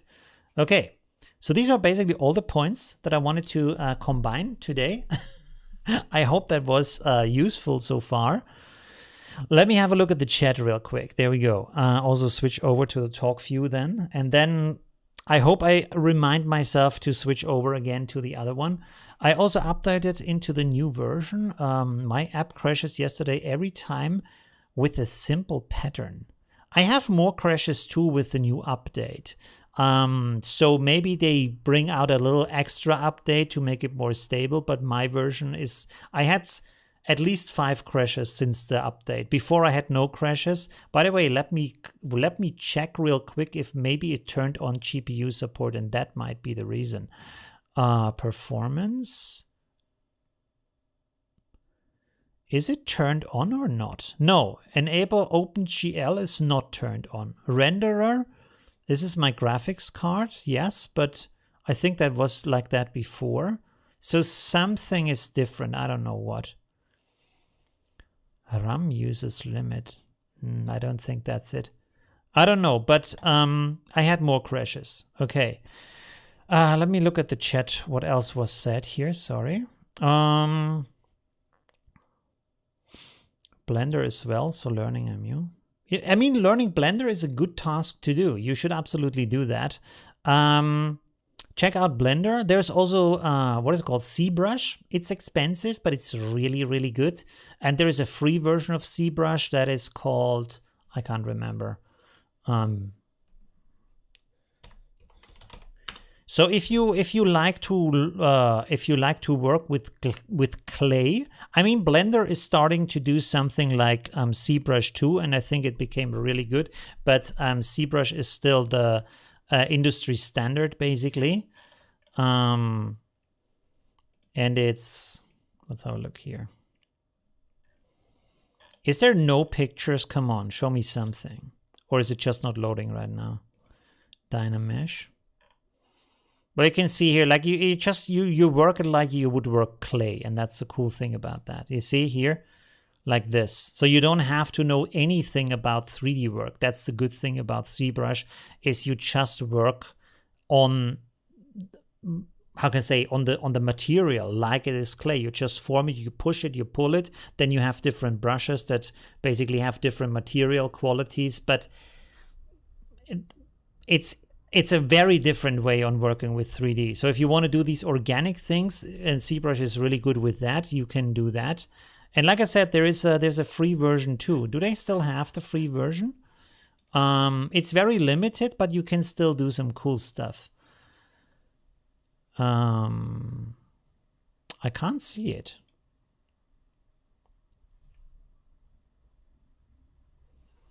Wait, let me see.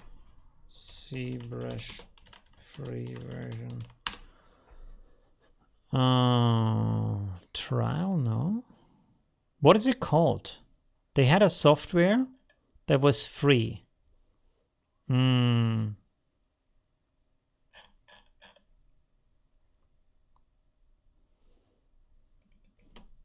Sculptress, that's it.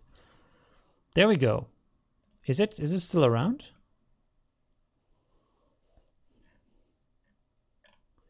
Freedom to create. Get started. It's called ZBrush Core now, right? Is it? It might be. You can have a look at that maybe. It says download. Enjoy the true ZBrush experience as you take your first steps into the exciting world, blah, blah, blah. ZBrush Core Mini, completely free. Oh, there we go. So they don't have Sculptors anymore, but they have ZBrush Mini. Maybe you can do some cool stuff with that. As you can see, like these things. And that is somewhat simple to do that. Not super simple, like it takes a lot of skill, but if you're good with clay, it's a lot easier than Blender. But again, the rendering still is complex to get a realistic render. Like you can do these things here because that is just like what you see in the software, but you do something that looks like actual materials that is still complex. Anyways, okay. Let's have a look at the chat again, 1 second. I can post this into the chat if you want. Let me do this real quick. So these can be some good tools. I will post some links now. So this is ZBrush Mini, and then we have Blender. This is also for free. Whoops, sorry. Blender. This is free. Where's the chat? There we go. Okay, and then you have Free Pick. That's also a good resource. Free Pick for your assets that you want to use, your resources. There we go. And then Envato Unlimited. That's this thing here. Or Elements. I don't know what it's called. So here you have some resources. Boom. Okay. Let me have a look at the chat.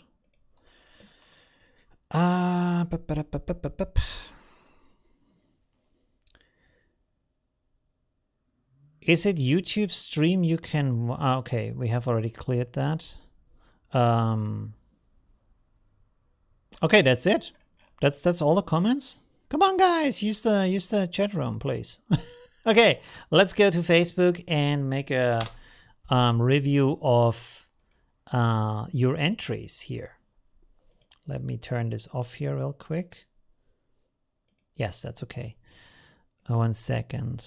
I will switch over in a second. I just need to find the post so we're not showing all kinds of stuff.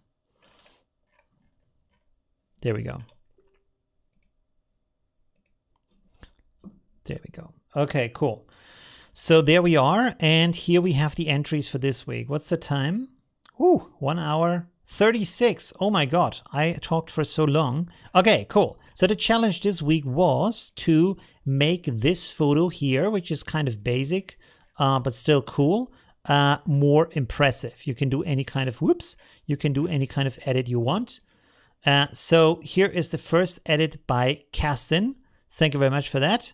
By the way, remember to post in English, not in German, so everybody can understand what you're saying.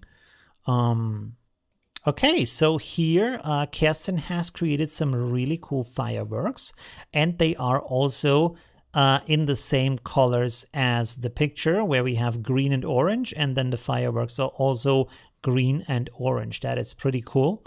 And they even reflect down here on the ground, so that's very nice. Look at that. Really cool details down here for the reflection. The water is very straight, but that's okay. It's pretty good. And then up here we have the firework. I think you put some kind of overlay on there because there is some, you can see some orange elements in here for some reason, or maybe you painted that with a brush. That is a little bit strange, maybe. It would be maybe better to have it more uniform, as you would expect from a firework. Another thing you can do here is that you duplicate the layer of the firework, for example, and then you set it to screen as the blend mode and you blur it, and this will give this kind of glowing halo around it, so to give the firework a little bit more glow, maybe. So that's pretty cool. And this basically over here is the second firework. It's not the same one, and is in green. So that's very nice. When you work with colors, you can try, for example, when you adjust them, either with different blend modes or with different techniques of adjustments, to change the color in a way where, how can I say, the color still flows in a natural way. Because you can see here, if you look at the green element over here, maybe we can zoom in a little bit more, 1 second. You can see the green that we have over here is, sorry for that, 1 second. The green is very uniform everywhere in that firework. So maybe if you adjust it in a different way, you can push it over to green. For example, try out to use the selective color adjustment and push the sliders around for the individual color channels. So you push the color in a certain direction without giving everything the same green. So you keep basically the original flow of the color that the original firework has, but you push it into another color. You know what I mean? But without everything being uniform, because this is very, very like the same green everywhere, right? Okay, cool. But still, very nice work, really good. Also creative, a nice combination with the original photo. So thank you very much for that. Sorry. Let's go to the next one from Diana. Pretty cool. Let's have a look here. She says, hey, I'm also a graphic designer returned after 20 years and learning photo, Affinity photo and designer. Here's my first try for your challenge. Is esoteric chakran energy flowing. Oh, whoops, that's the wrong one. There we go. Oh, wow. Okay. That is very graphic in a graphic design sense. Have a look here. Wow, interesting. Okay, cool. Oh, you used some of my assets here, I think. That's pretty cool. with these kind of energies shooting out of her head and her belly button. That's pretty cool. And the energy flowing around her head. The lines is a little bit like, I don't know. I mean, it's cool. It's very different. At the same time, it's kind of very different from the style, right? So you have all these kind of flowing and energy jumping around elements and then these straight lines. I mean, it creates a nice contrast at the same time. It's just a little bit unexpected why this is there or what is it doing at that moment in the picture, right? Yeah, but still, it's pretty cool. What you can do here is to maybe try to connect the elements a little bit better from where it's coming from. Like when you look at this element here, down here, for example, you have created this kind of circle where then this is spouting out of her head, basically. But maybe, like for example, with the asset page or something else that I showed you before, you can let's go to free pick again, real quick, free pick. And then we go to portal. Like for example, if you have an effect like maybe this here, or let me see. By the way, if you click here, they also show you similar things. Of course, not now, because if you want to show something, it never happens. But wait a second, there's one. I just saw it, now it's gone. This one. No, not this one. Well, no. Okay, let's go on. Well, these kind of things here, right? So you could use an element like that, maybe, or create one of your own if you want to, or maybe something like this here could also be nice. These kind of elements here, and then just put them. Wow, do you hear the thunder outside? Crazy. Okay, put them here, so to have something where that energy is coming from, is spouting out from, like it's to have more an atmospheric connection between the head and this starting point here. So that would be nice also here, because this is and maybe you see, like with the, like I said, less is more sometimes, less elements. If you maybe reduce some of these elements that you've created here and focus on like maybe one, like you have two elements here, but you have all these other things that are also happening, to focus them a little bit, reduce them and think, okay, what of these elements do I actually need to tell this kind of story of this chakra energy that is just kind of flowing out of her? To make it really clear, and then to focus on editing that in the best way possible, to have this coming out here off the head with the starting point here, and then maybe also create the light, the light situation, to paint in a little bit of the light here on the head here and stuff like that, you know, to bring everything a little bit better together, right? Because the idea is pretty cool, but the elements they could be implemented a bit better, you know what I mean? But still cool. Very, very, very good. Thank you very much. Okay, let's go on here. Wow, it's raining like crazy outside. I don't know, this year we have such crazy weather. Either it's super hot, or we have the craziest storms that are really loud also, like lightning hitting really close to the house. I didn't have that before at all. Okay, sorry, this is from Dani. Had some sort of LP cover flair in mind, so I do some gentle HSL and object filter adjustment and add images of the burning guitar. I know that asset. This is from, I think it's from Unsplash, right? It's pretty cool. Very nice asset. I'm not sure if these sparks are there. Maybe you added them. Sparkles, yeah, you added some sparkles from Unsplash. Okay, pretty cool, but they fit very well. Let's zoom in here. So that's pretty nice. I can see the light situation has changed a little bit. Like you can see here, this light is not, this is kind of white light here. And then here we have nice orange light. And did you paint some light? No, this orange light coming from the side is originally here. This is also a good idea to make your job a little bit easier.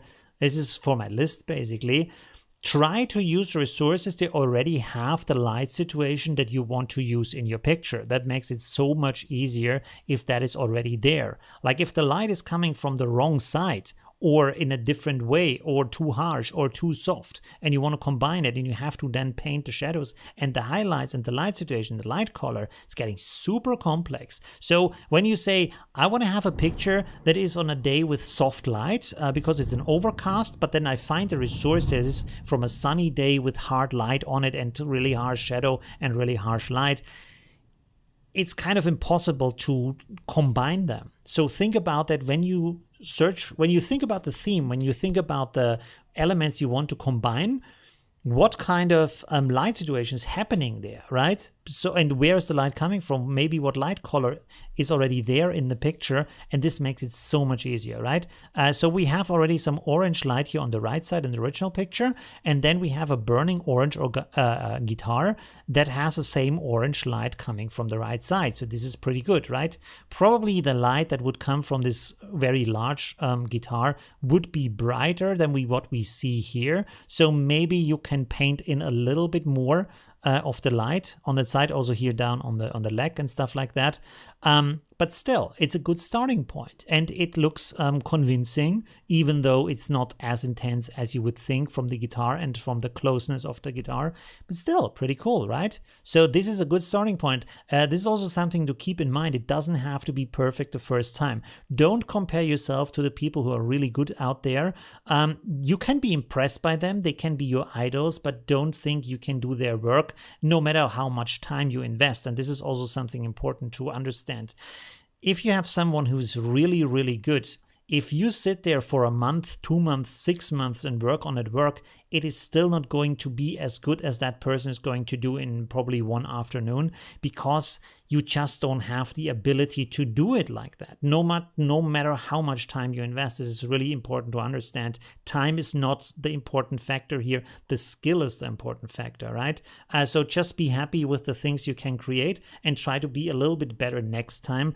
Don't expect to be yourself super good and as good as someone who has done the same thing in a very focused fashion, just that kind of style for the last 10 years, you know, and you have done it for a week. You can't be that good, right?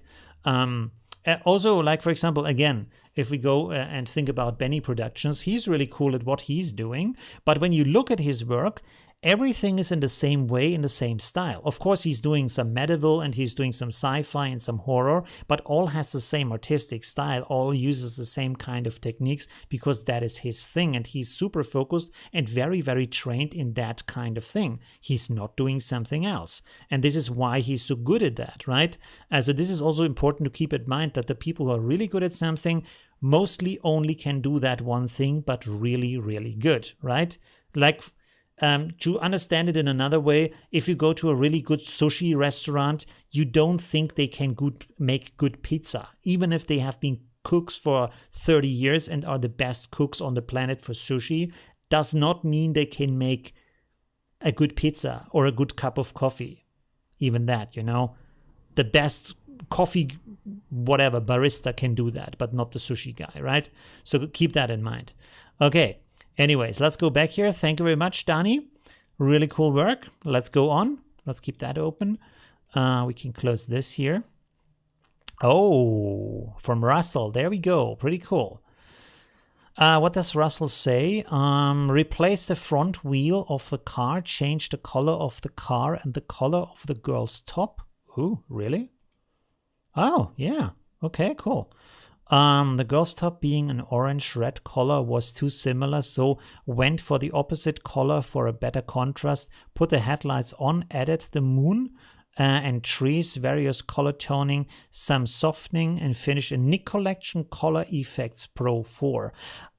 There is something else for the list when we talk about that. Use the right tools. Like, I know there's a lot of people who say, well, I can do it with the tools that I have. I will just use Affinity Photo. But if there's a good tool that can do the job for you in a very easy fashion, and you don't have to spend hours on creating that specific effect, just use the other tool like everybody else does, right?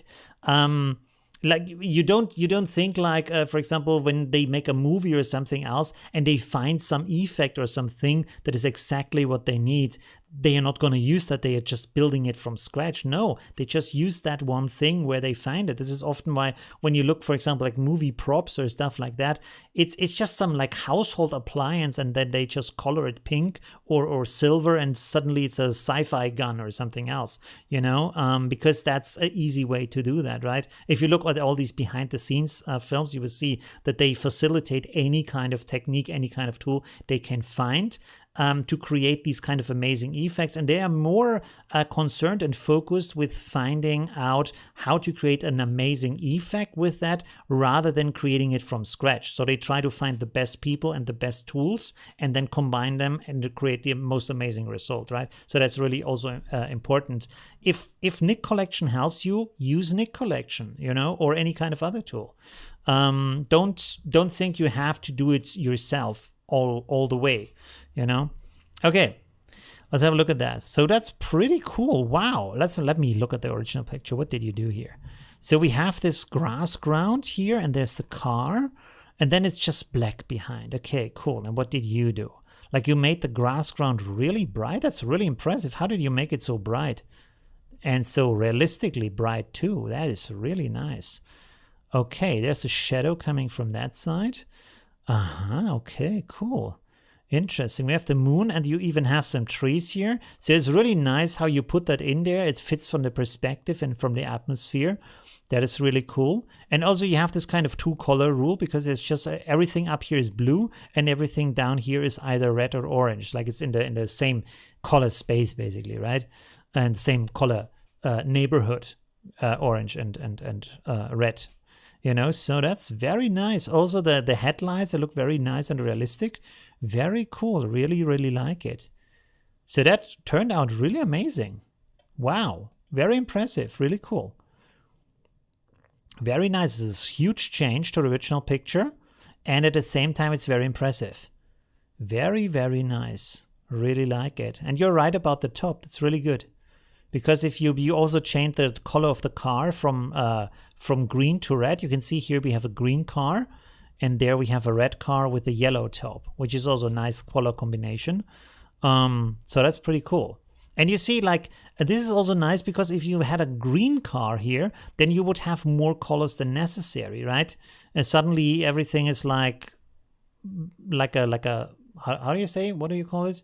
I don't know, that colorful bird that I can't remember the name of. Anyways, parrot, like a parrot. It's just too much, right? And here is red, and then we have orange here and orange here, like yellow, and then blue, right? So really cool. Very good combination. Okay, cool. Let's go on to the next one. Thank you very much, Russell. Pretty cool. Okay, here we have some from Pride Prints. Okay. Is that a wordplay? Is it about printing, or is it like the phonetic wordplay of prince, like the prince of the castle or something like that? You know what I mean? Anyways, okay. Oh, there's some water. It looks like water. Is it fog? Is it fog, or is it fog on water? Because you see it's wavy down here. Let me open this up. What does he say? Had a lot of fun with this one. Okay, cool. That's always good. You use one of my assets. Pretty cool here in the background. Nice. All right. Oh, two assets here is a little bit more with this nice foggy stripes that are going off from her. Pretty cool. So it looks like, if I would guess, it looks like she's standing at a, how do you say? Oh my God. I can't remember the word. So a bog, a marsh. She's standing at the border of a marsh here.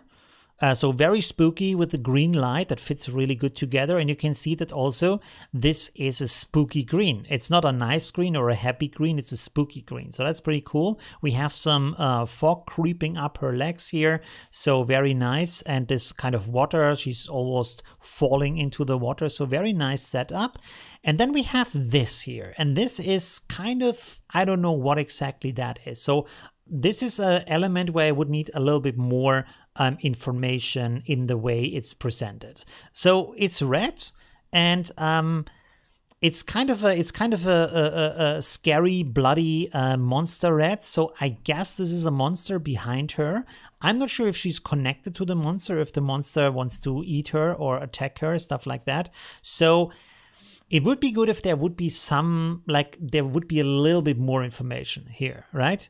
I don't know, maybe make an arm out of fog that is reaching for her or something like that, or have some teeth inside of that circle here, so you know it's a monster who wants to bite her, or something else that gives you information what that is, right? I think it's a monster from how it looks, but I'm not quite sure. So it could be a lot of things. I'm not sure. So this part, everything other than the red part here is pretty cool. Like, I really like how the water and the fog is here, and how you changed also the light situation here on the girl. There you have suddenly the green light, and I think you even have this kind of uneven light or these kind of reflections from the water surface. So this is also very cool, very nice. This could be really cool in the background, but it just needs a little bit more information of what it is. So just make it a little bit clearer. What's the connection? What's happening here, right? Some kind of hint, some kind of element that gives us, like, how would it be if there, for example, there would be two eyes here in there, you know? Like fog with eyes would be like very unexpected, that look at her or something. That could be nice. Maybe a little bit hard to find the eyes that would look at her, but could be interesting, right? So you never know, right? You can do a lot of cool things with that. Okay, pretty cool, very nice. And again, look on different other pages to see what others have done, and then use that as an inspiration or as a source. Okay, cool. Thank you very much for that.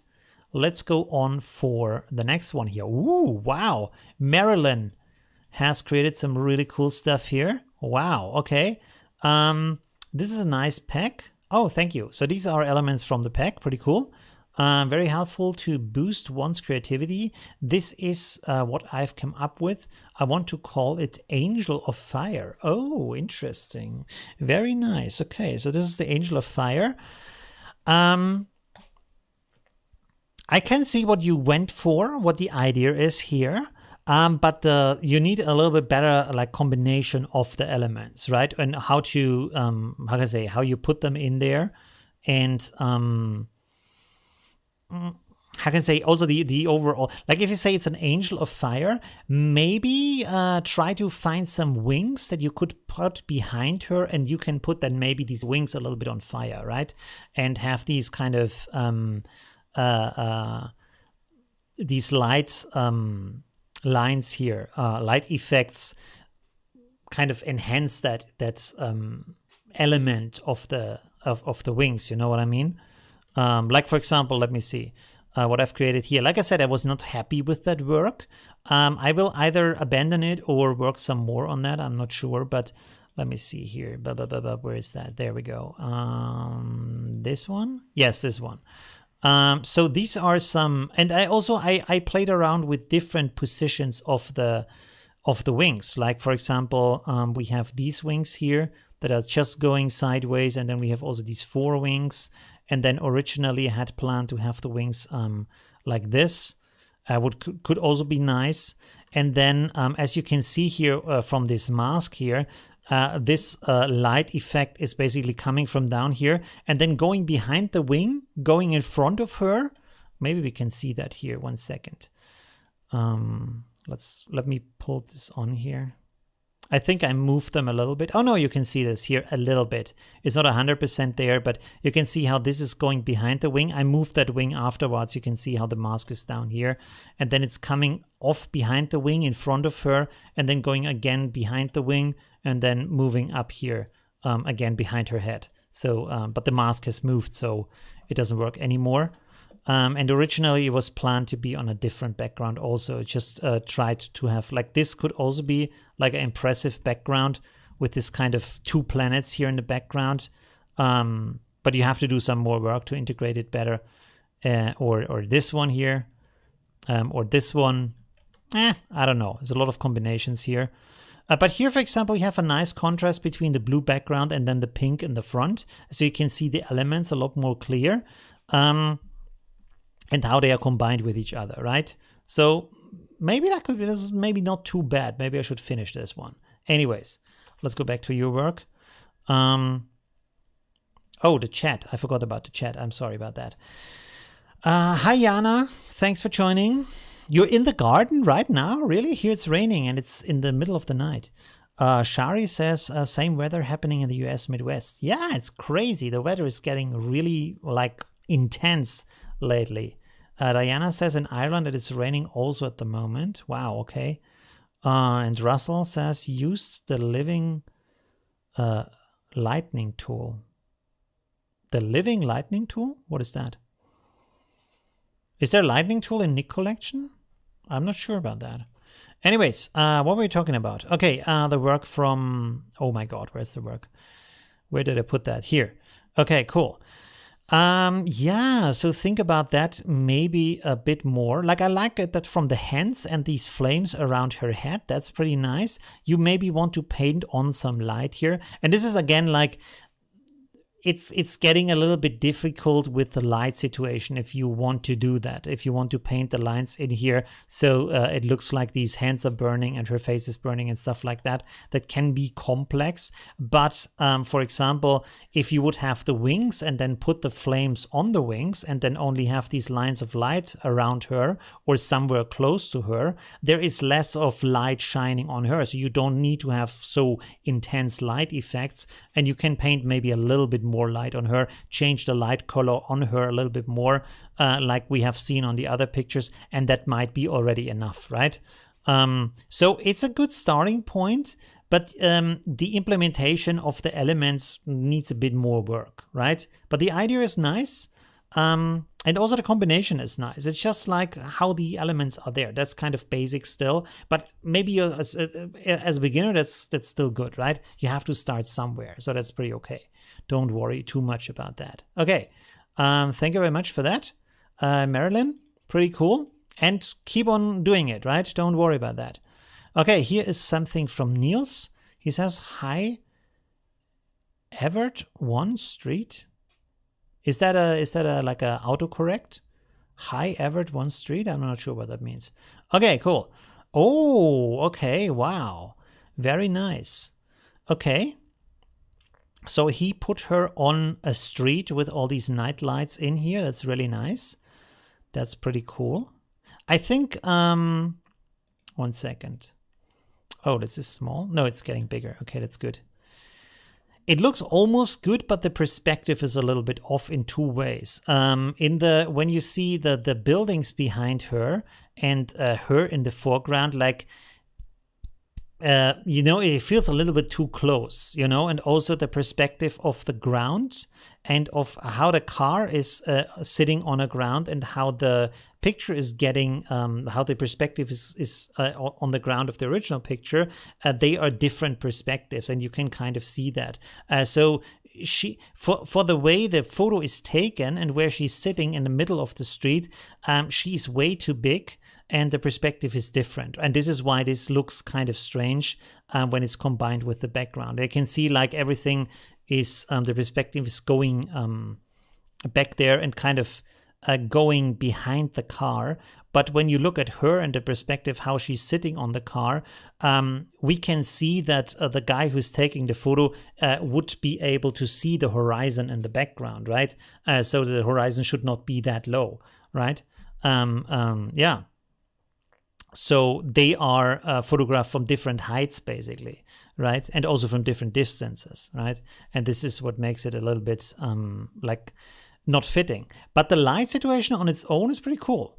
I like that. From the setup and everything is kind of fitting. And from the, like she looks, even though she is somewhere, I don't know, it looks like she's standing on the countryside or something because of that orange light that is falling on the car and her. It looks like she's somewhere where there is neon light, right? Or some kind of artificial light. So it's still kind of cool. And I also like how when you look at this picture, it has, I think it's flashlight or something. No, it's maybe not flashlight. I'm not sure. It's too soft for flashlight, but it looks rather soft here, but it looks rather hard here. When you can look at this, it looks like actually like this harsh flashlight that you would expect coming from the side, not from the front as it usually would, but still this kind of harsh light.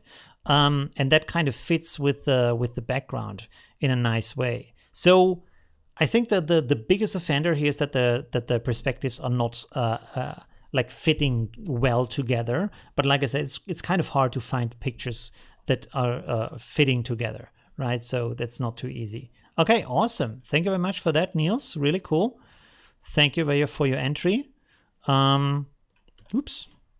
No, what is happening here? Reset. Oh, I clicked on that. This is why it's so big. Okay. Oh, hello. I can't read your name. I'm sorry. I'm not sure if Google can help me. By the way, I really wish that like Facebook had a way on clicking that and then it reads the name. That would be so good. Oh wow, this is like, where's the picture going? There we go. Why is this not opening? Let's close these tabs here real quick. 1 second. Open. Open. Huh? It doesn't work. It's not on the other window here either. Let's close this here. Okay, let's try this again. I've never had that. I don't know what that is. Copy image address. Let's see if that works. Yeah, that works. Okay, cool. So it's always a workaround. All right. Julia is the name. Okay, thank you very much for telling me. Awesome. Hi. Thanks for joining. Oh, it says, does it say? Oh no, here it doesn't. On your YouTube name it says. Okay, cool. In the description. Oh, it's Flickr. Interesting. Okay, cool. But it works here. That's good. Don't worry. Very nice. Very nice. Again, really cool with the two colors. Very nice. Again, the perspective again is not really fitting. And in this case, you can see it a little bit better how it's not fitting because it looks like the car and the woman is kind of falling into the background, is sinking there. Yeah, they look like they're almost falling over. So you can see that the background, that the perspective is of the car is going a little bit like this downwards, and then the background is going like this upwards from the perspective. Not as extreme as I have my hands, just to show you, right?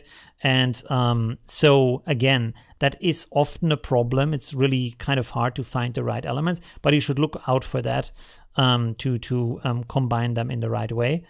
But never mind about that. It's still a cool work. It's really nice how you find that street scene and then you edited everything to have these pink and blue colors and also edited on her. And you did a really good job editing this here, also the blue light on the side here. And then when you look closer, and this is where you could do a little bit more with light maybe, you have these nice cyborg elements here on the face. And then also there is a cyborg robot leg here on the right side that is very fitting from the position and size and everything. Really cool. Like this is really nice. Also on the hand there is some kind of these cyborg implants or stuff like that, you know. So really, really good. Very nice.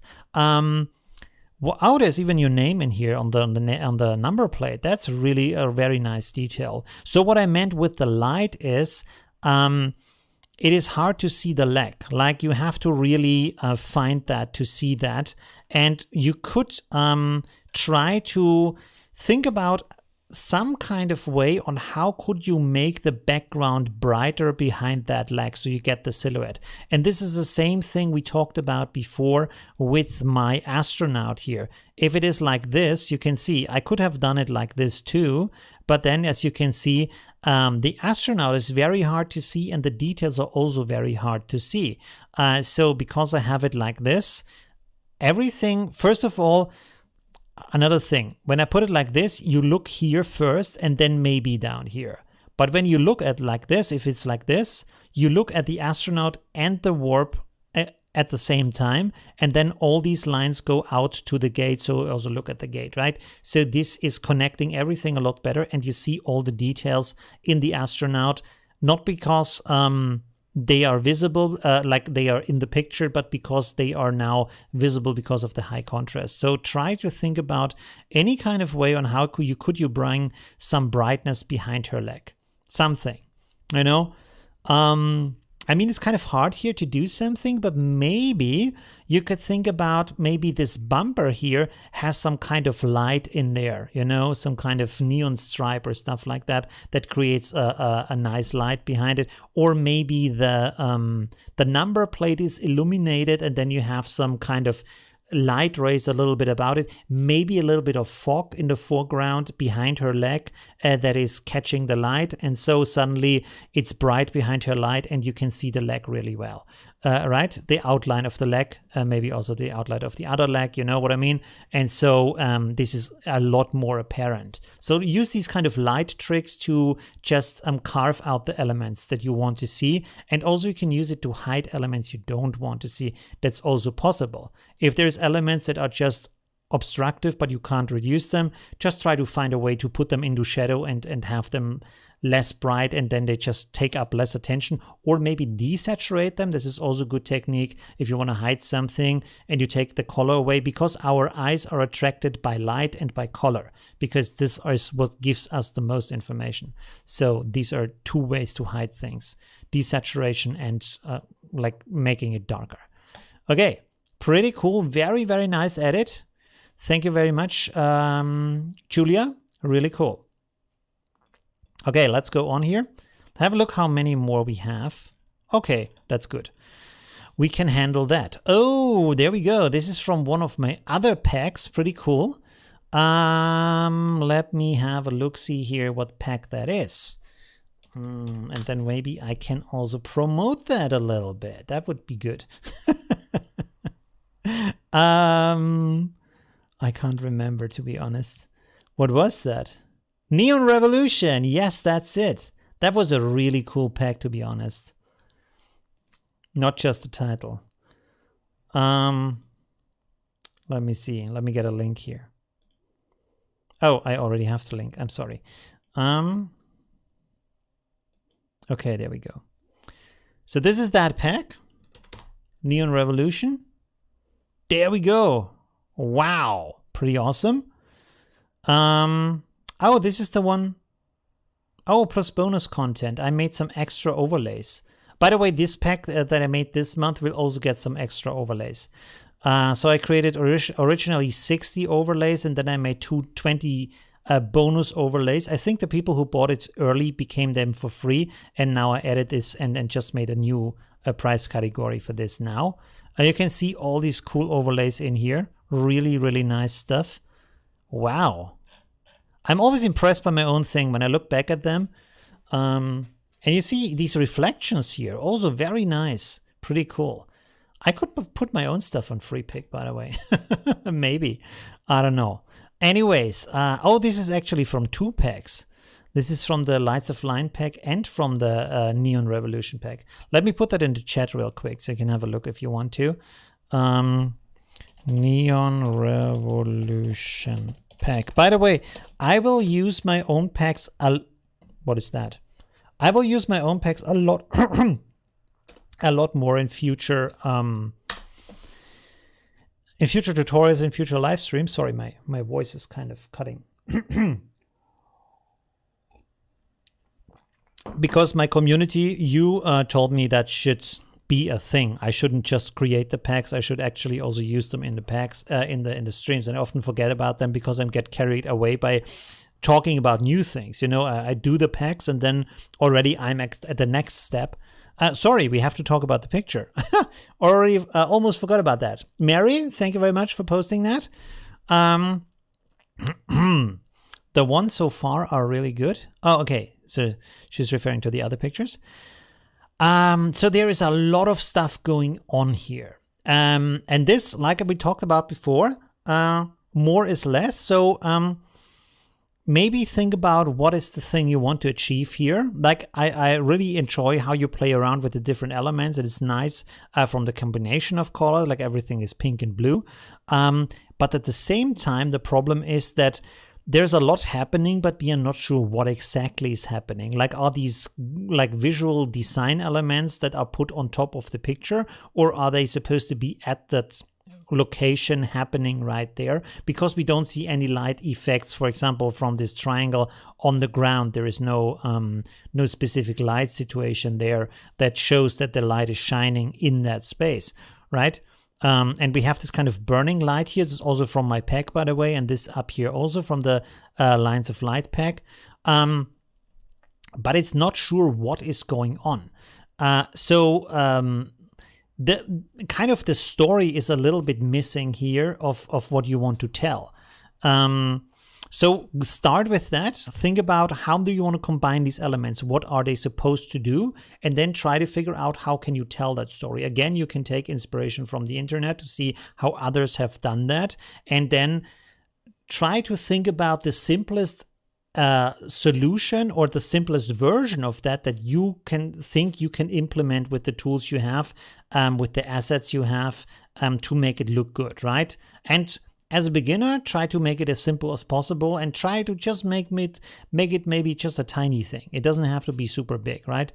So maybe just have one triangle, and maybe the triangle sits on her in a way where she's kind of maybe vanishing into the triangle or stuff like that. I'm not sure if that's too complex. What could we do here that's simple? I'm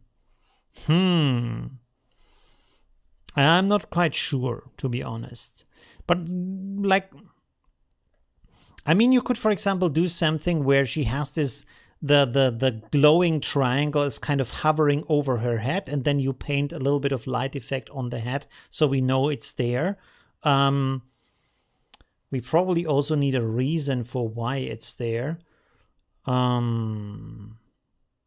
it's not so easy to come up with that. But yeah, try to come up with a good story that is simple and you can implement, because this is cool, but it's just not clear what you want to express with that, right? But still, play around with that more. Don't get discouraged. Just keep on doing that and get inspired by other works and how other people doing that, especially for the thing that you want to achieve with that, right?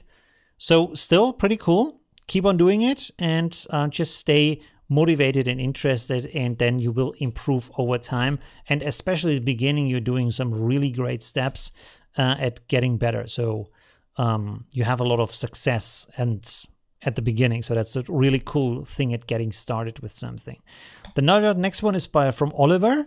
Wow. Okay, so we have a moon here or some kind of planet in the background. And then we have Our Lady here in the foreground. Here we go. Because I didn't like the photo so much, I put the focus more on Mars in the background. I see. Okay, cool. That is very nice. The thing is, because of that laser light thing, it kind of makes the Mars kind of small. It looks more like there is a balloon hovering in the landscape, right?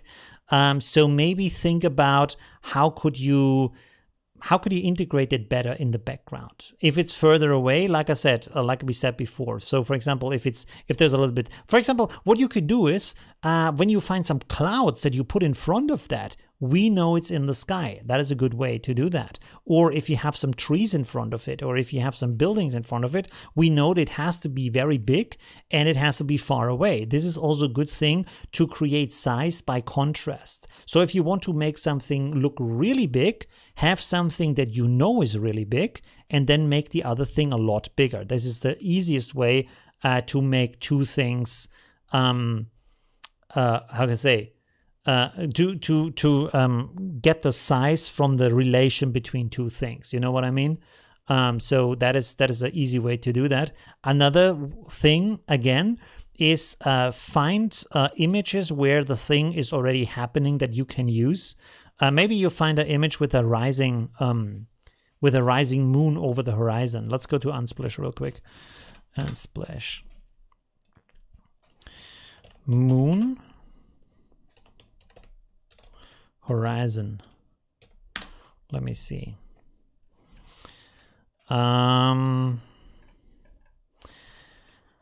there's not really a rising moon here that we can use, but maybe we find something on Pixabay. Let me see, Pixabay. Planet.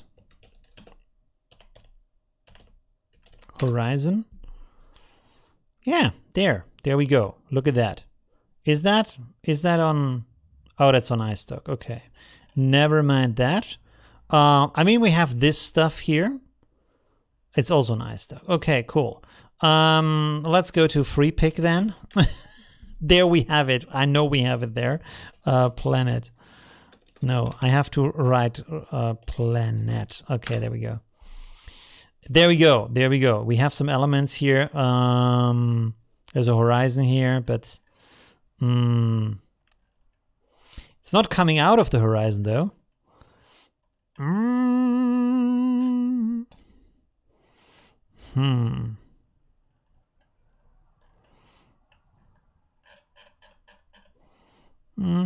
mean, then she would float in the sky, so that's not good.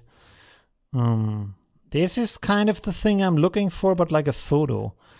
Or like a 3D rendering, not a photo, of course. I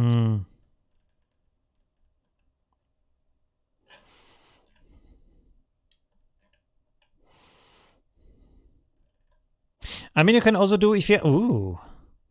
Look at that. Wow, that's impressive. So this is a good starting point here. It's not exactly what we look for, but kind of in that way, if we can find something. There's also a tree. It's also a good idea to put a tree in front of that. Let me see.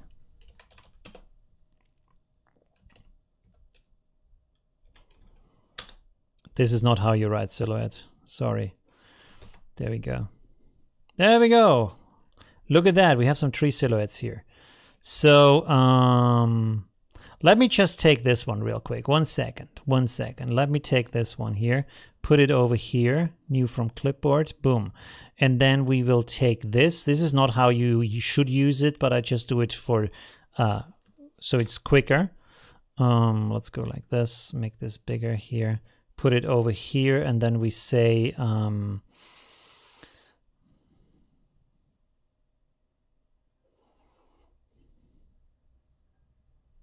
let's go with multiply. You can see if I put this over here, we can immediately see that this is in the sky, right? Because we have some trees here in the foreground, like so. So this already gives me some information of what is going on here, right? Of course, we need to have this darker over here, never mind the ground. Let's maybe paint this out a little bit. Whoa, that's bad. So, like this. And then you can see, okay, this is a big planet and it's in the sky. Like still that kind of laser light thing around it is kind of confusing why that is there and makes it still look very strange compared to the rest of the image. So for authenticity, to make it seem as everything is in the same space, the laser light effect is not exactly helping with that. So maybe try to do something else. Maybe just put it on one side so you have this kind of rising star thing. But then there have to be some sun or something rising behind it to get that effect. But this, like putting stuff in the foreground, is already a good idea, right?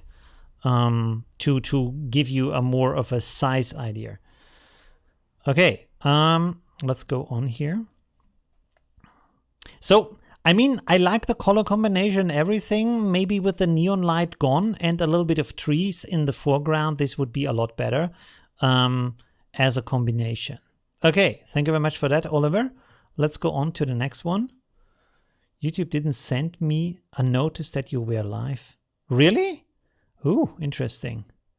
Even my bell? Really? Even the bell didn't do it? Maybe that's the problem why my streams right now have a lot less viewers than usual. That's interesting. Thank you for telling me. Maybe I should send out the live stream dates as an email to my newsletter. I don't know if that's a good idea. I announced it in my videos, I think even in 2 videos this time. So, strange. But still, I don't know. Because I also made it an event on YouTube, so people should get notified, but apparently that didn't happen. This is from Wolfgang, my take on the challenge. Thank you very much for that. Pretty cool. Again, a little bit of a perspective problem, because you can see how the lights that I photograph from the bottom up, but in a different perspective. Like when you follow these, how they are, like you know that they are, when they are like placed on the ceiling, you can imagine that they are placed in certain lines, how they are montage to make it easier. And so you can see that the shape of the room, even you can't see the room, right? And also how these lights are coming down. So it's a little bit in the wrong perspective. But anyways, so that's pretty cool. The elements could fit a little bit better together. Like the fog in the foreground is nice, but it's not really... It doesn't feel too foggy. It also has the... What is that? It has the wrong kind of color, and there is some strange print pattern here. Is that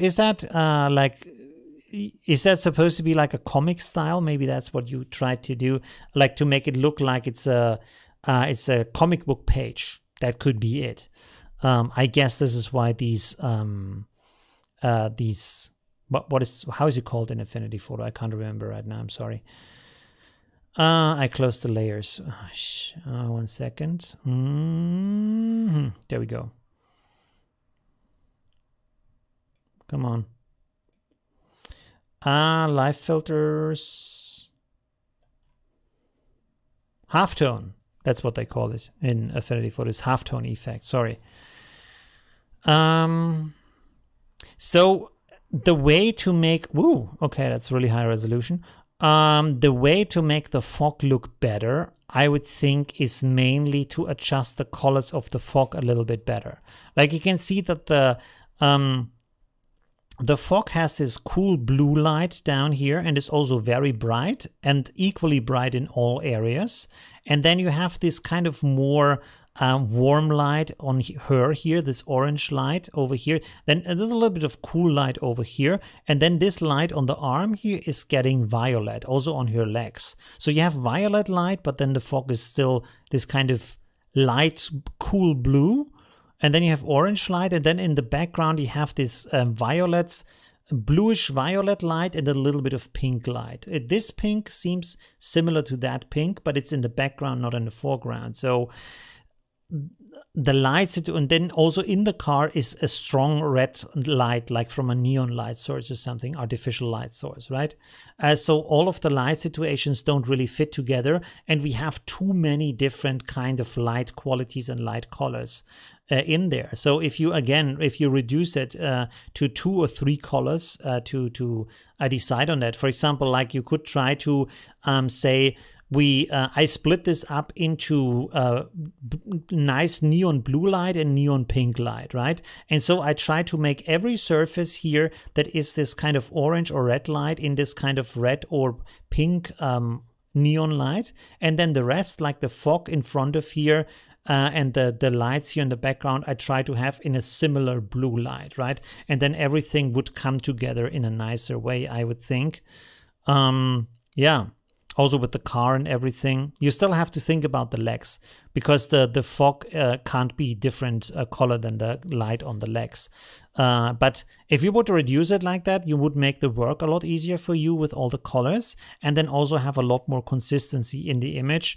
Like when you remember this work here from Julia, where this is basically the light setup with, you see, all the colors, you have a similar blue, even these kind of violet blue lights are a combination of the pink and the blue that you find here. So everything is kind of fitting in a nice way together. Even the prosthetic is not in a different color. It all has blue light in here. So that's pretty nice.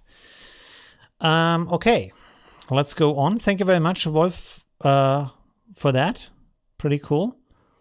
Let's go for the next one. How many do we have? We have 3 more, I think. 2 more after that. Let's close this and this And okay, this is the pack. Again, check out the pack. It's very cool. Very, very nice elements in here. Okay, let's go here. So look at this. Please email will let us know. It's been 3 weeks since I don't get those notices. Really? That is very interesting. Maybe try to unsubscribe and resubscribe if that helps. Maybe there's some kind of strange thing going on with YouTube. But I will send out an email with the dates every week for my newsletter subscribers. I think that's helpful. Okay, thank you very much for letting me know. That's really important. I will also make a poll on my I can do that right now. Let me do that right now, and then you can answer that right now if you want to. 1 second. Let's go to the channel here. Do you get Whoops, 1 second. Notifications about my streams and new videos?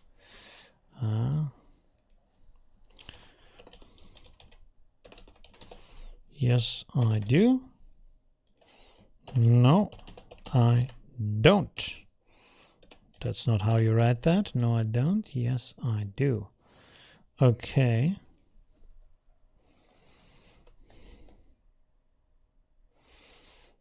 Post. Should I phrase this differently? Do you get notifications about my streams and new videos?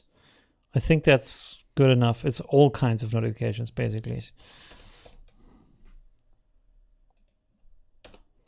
There we go. Let's post this. Okay, so if you want to, you can answer this poll here. Let me put this in the chat real quick, and everybody who sees that too, so we can figure out if that maybe is a problem. Good.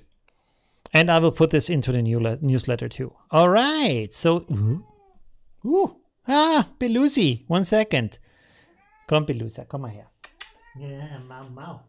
Mau, Mau. Ich weiß es doch, Mau, Mau. Oh, my big cat Belusa is here. 1 second. Yeah. Mau, Mau. Komm her, Baby. Komm. Komm, nur kurz, nur kurz. Schau. Komm her. Uschi, Uschi. Oh, Titi. Huh? Baby. Baby. Hast du Hunger, Schatzi? Gib gleich was, okay? Okay.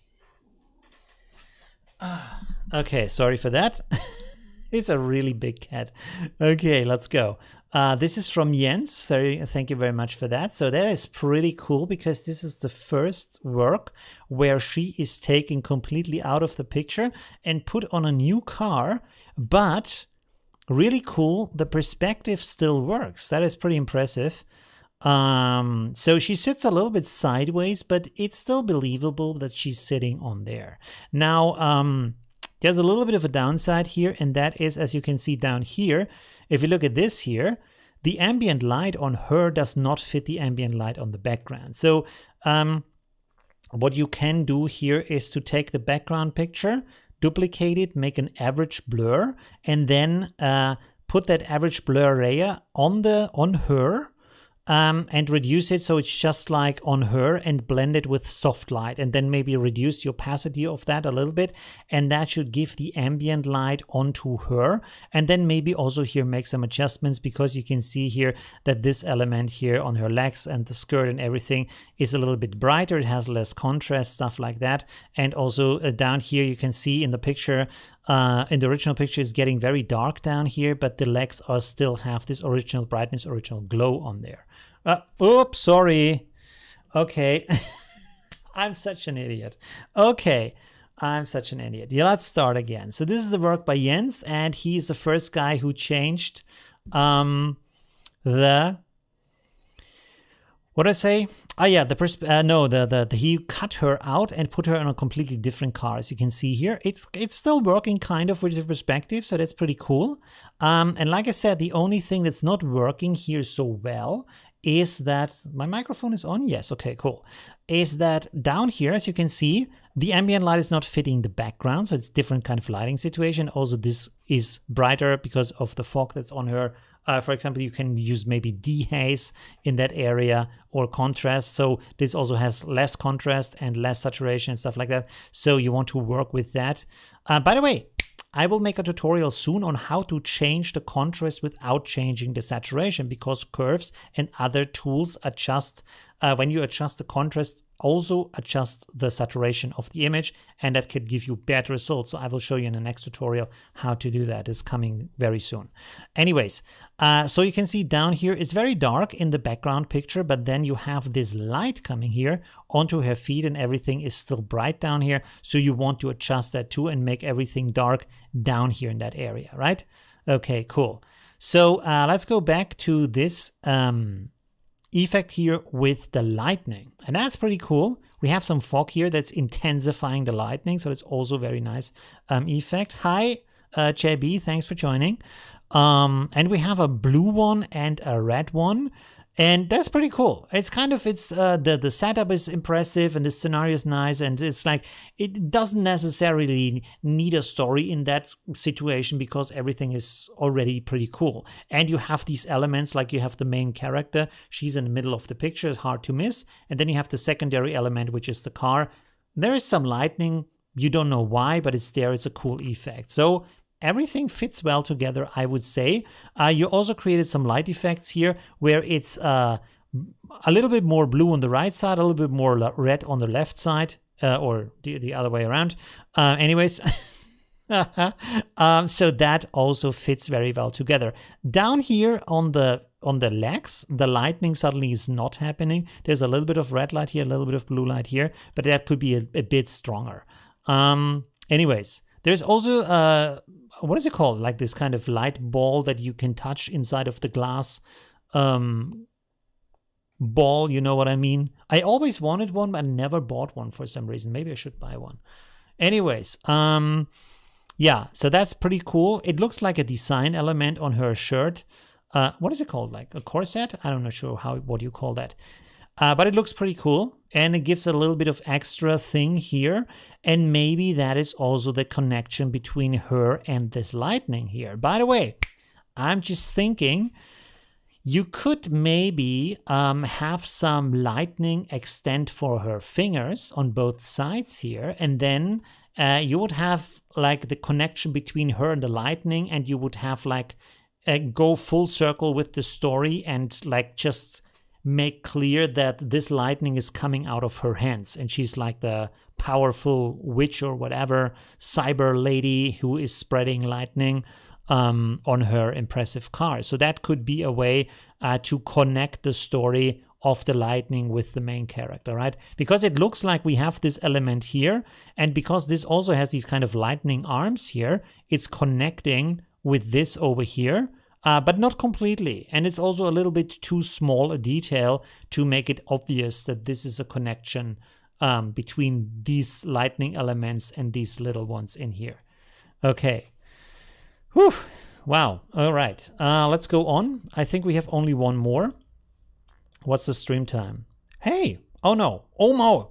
We are almost at 3 hours. I have to... Wow. This is a very long stream today, but we had a lot to talk about, so that's still okay, I would say. It was worth it today. Wow, pretty cool.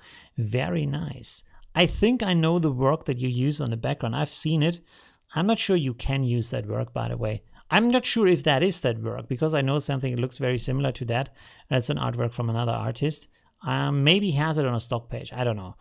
Maybe that's the reason, but it's pretty cool. Very nice, very cool elements. You can see less is more, just a tree, just a little bit of light ring out around it, and then a planet in the background, and boom, you have an amazing scenery, amazing effect. Everything is like, wow, right? It doesn't have to be super complex all of the time, right?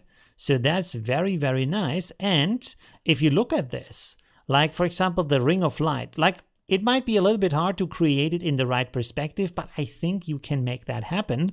And then the only thing that's happening here is that you create a mask from the tree. And the tree, as you can see, is already cut out. And then just paint that mask here on the back of the ring and not in the front of the ring. And voila, it looks like it's going around the tree. That's how simple that is, right?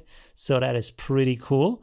And then we have the planet in the back, which creates a really cool effect, and the woman in the front with the car and the ground and some fog, and everything is really cool. Very nice. I also like how this is very intense up here from the colors, and then down here it gets a little bit more reduced to have a little bit also from a contrast between it. Of course, you could also try to have the fog here in the foreground, this kind of neon color and the same kind of intensity from the colors. Maybe have some blue fog in the front and kind of neon blue, or this kind of violet blue here, or pink or something like that. Could also be possible, but I also like it like that. It's pretty nice. That's really, really a very cool combination. Everything is kind of in a line in the middle, and everything, because it's centered, everything is connecting in a visual line also. So this is at the same time very simple and very cool. So very nice. It basically follows all of the rules. All right, very, very cool. Let's go to the last one here. Thank you very much, Darwin? Darwin with an epsilon. Pretty cool. I've never seen that. All right.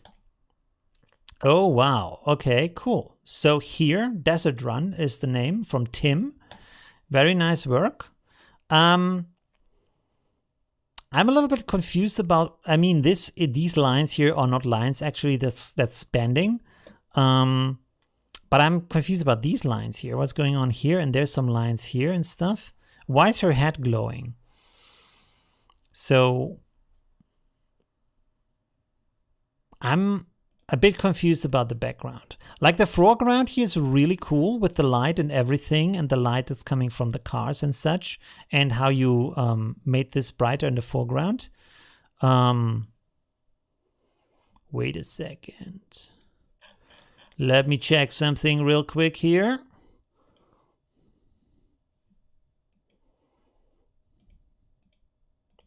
Ah, no, that's different. Okay. I thought for a second you just copied the other work and added the background. Okay. But these stripes here, the light rays are different. Okay, cool. It's a little bit like, what's going on here? All right. Anyways, so the foreground is pretty cool. And then this is like, I'm not sure what is happening here. We have these kind of eerie lights on the background. And I'm confused. We have that green light that seems to be in the sky, and then her head is glowing, and there is kind of this light dome behind her and a lot of fog. And I'm thinking about, there is a, I'm not sure if I can find it right now. Is it on Unsplash or on Pixabay?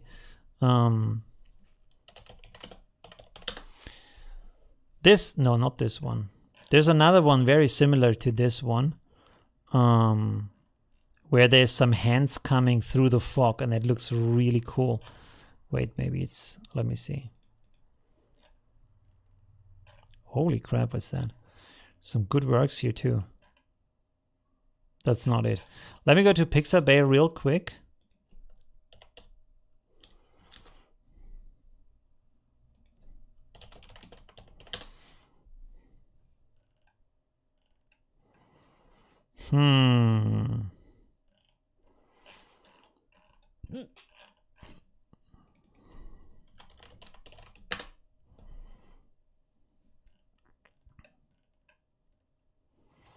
Yeah, I can't find it right now. But if it was this, let's say it's this. Never mind. Let's say it's this. Let's copy this over here. New from clipboard. And then we take this here.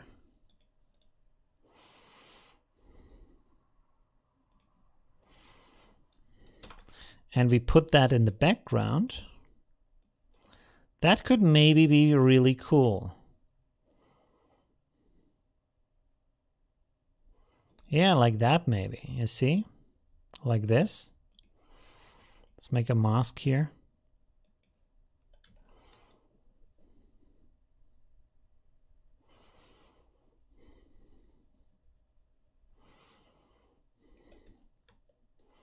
You see something like this with this spooky light in the background that gives a little bit of more information what is going on. and at the same time it's a really cool effect. So I think that could be something, right? And it kind of explains what is going on with the light in the background.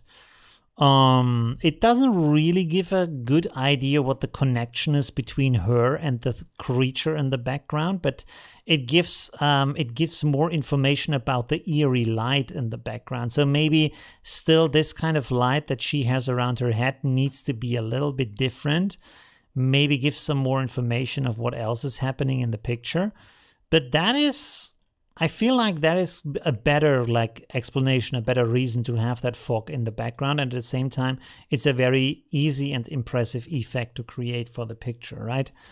Okay, anyways, can close that too. Oh, let's keep that open. All right, where's my browser? There we go. Okay, cool. So very nice. I like it. The only thing I don't like is that kind of there is not really a reason what is happening in the background. So that is missing. But the other elements are pretty nice. Yeah. So keep going like that and just maybe make it a little bit more clear what is going on. But it's a good starting point, right? Okay. Pretty cool. So that's basically it for, I think, for today. That was everything, right? Yes, that was everything. Let me refresh the page real quick. Maybe there was a late entry. You never know. No. Okay, cool. Let me switch the screen. Boom, there we go. Oh, I talked so much today. It was almost 3 hours. Oh, and I haven't even shown you my new voice effect. Let me know if this works when I say secret sauce. Woo. Does it work? Do I have an echo on my voice? I can use that for different things in my stream. I wanted to use that a lot more. But yeah. Next time when I edit some more, I have some more effects like that. Let me see. It was done as an old photo. Which one was done as an old photo? I'm not sure right now. Is there a way to be part of this without having Facebook? Not at the moment. There is 2 reasons for that. First of all, I want to build up the community, and so it works. That's pretty cool. That's awesome. I hope you like these voice effects. I have a lot of other voice effects too that we can play with. Let me see. I have this one. Where is it? Odin. So I can talk like this about amazing, crazy effects we can do in Affinity Photo. With a lot of secret sauce. Okay, so we can do a lot with that in the future. Anyways, what was I talking about? Oh yeah, the Photoshop thing. The reason for Facebook. The reason for Facebook is, first of all, I want to get more people into my community, and secondly, I want people to interact and see what other people are doing. So if I would have you to email it to me, for example, you couldn't see it, right? So that other people couldn't see it, what's going on and how many people are taking part, stuff like that. They couldn't react to it. They couldn't be inspired by it. So this is why it's not happening. But there's also a third reason, and that is if I would put it on another platform, for example, like Reddit or something else, this would mean to create communities on 2 different platforms. And that is to create just one community that is working is really hard. To do that, to get the people together. So I don't want to split it up into too many different communities. Have we also have a baby voice? Yeah, because I think that would annoy a lot of people and make it super complicated to find the content and to interact and to give comments. And so I'd rather have everybody together in the same community. All right, so enough with that. We can do a lot more with that. We also have some cool voice effects, but I haven't tried them yet, so I have to still figure out how to do that. Okay, anyways, I will implement that more in the future. But this is the reason why everything is on Facebook for now. And Facebook, by the way, Facebook, even though a lot of people don't like it, the thing is Facebook has really good tools to manage a community. I can do live streams, I can post, people can post comments and they can react to their comments. They can post picture comments and react with picture comments too. You can do polls.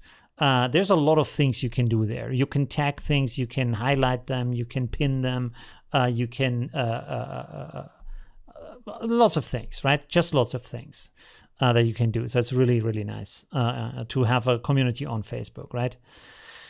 Whew, that's it for today. What's the time? Oh, it's already like 11 p.m. for me. All right. So thank you very much for that. Let me go for the baby voice again. Where is it? Where is it? There we go. Okay. So thank you very much for watching. I hope you had a lot of fun today and see you in my next live stream. Let me know in the vote that I posted if you get notifications about my live stream. And see you soon with a lot more secret sauce in my tutorials. Have a good night. Bye.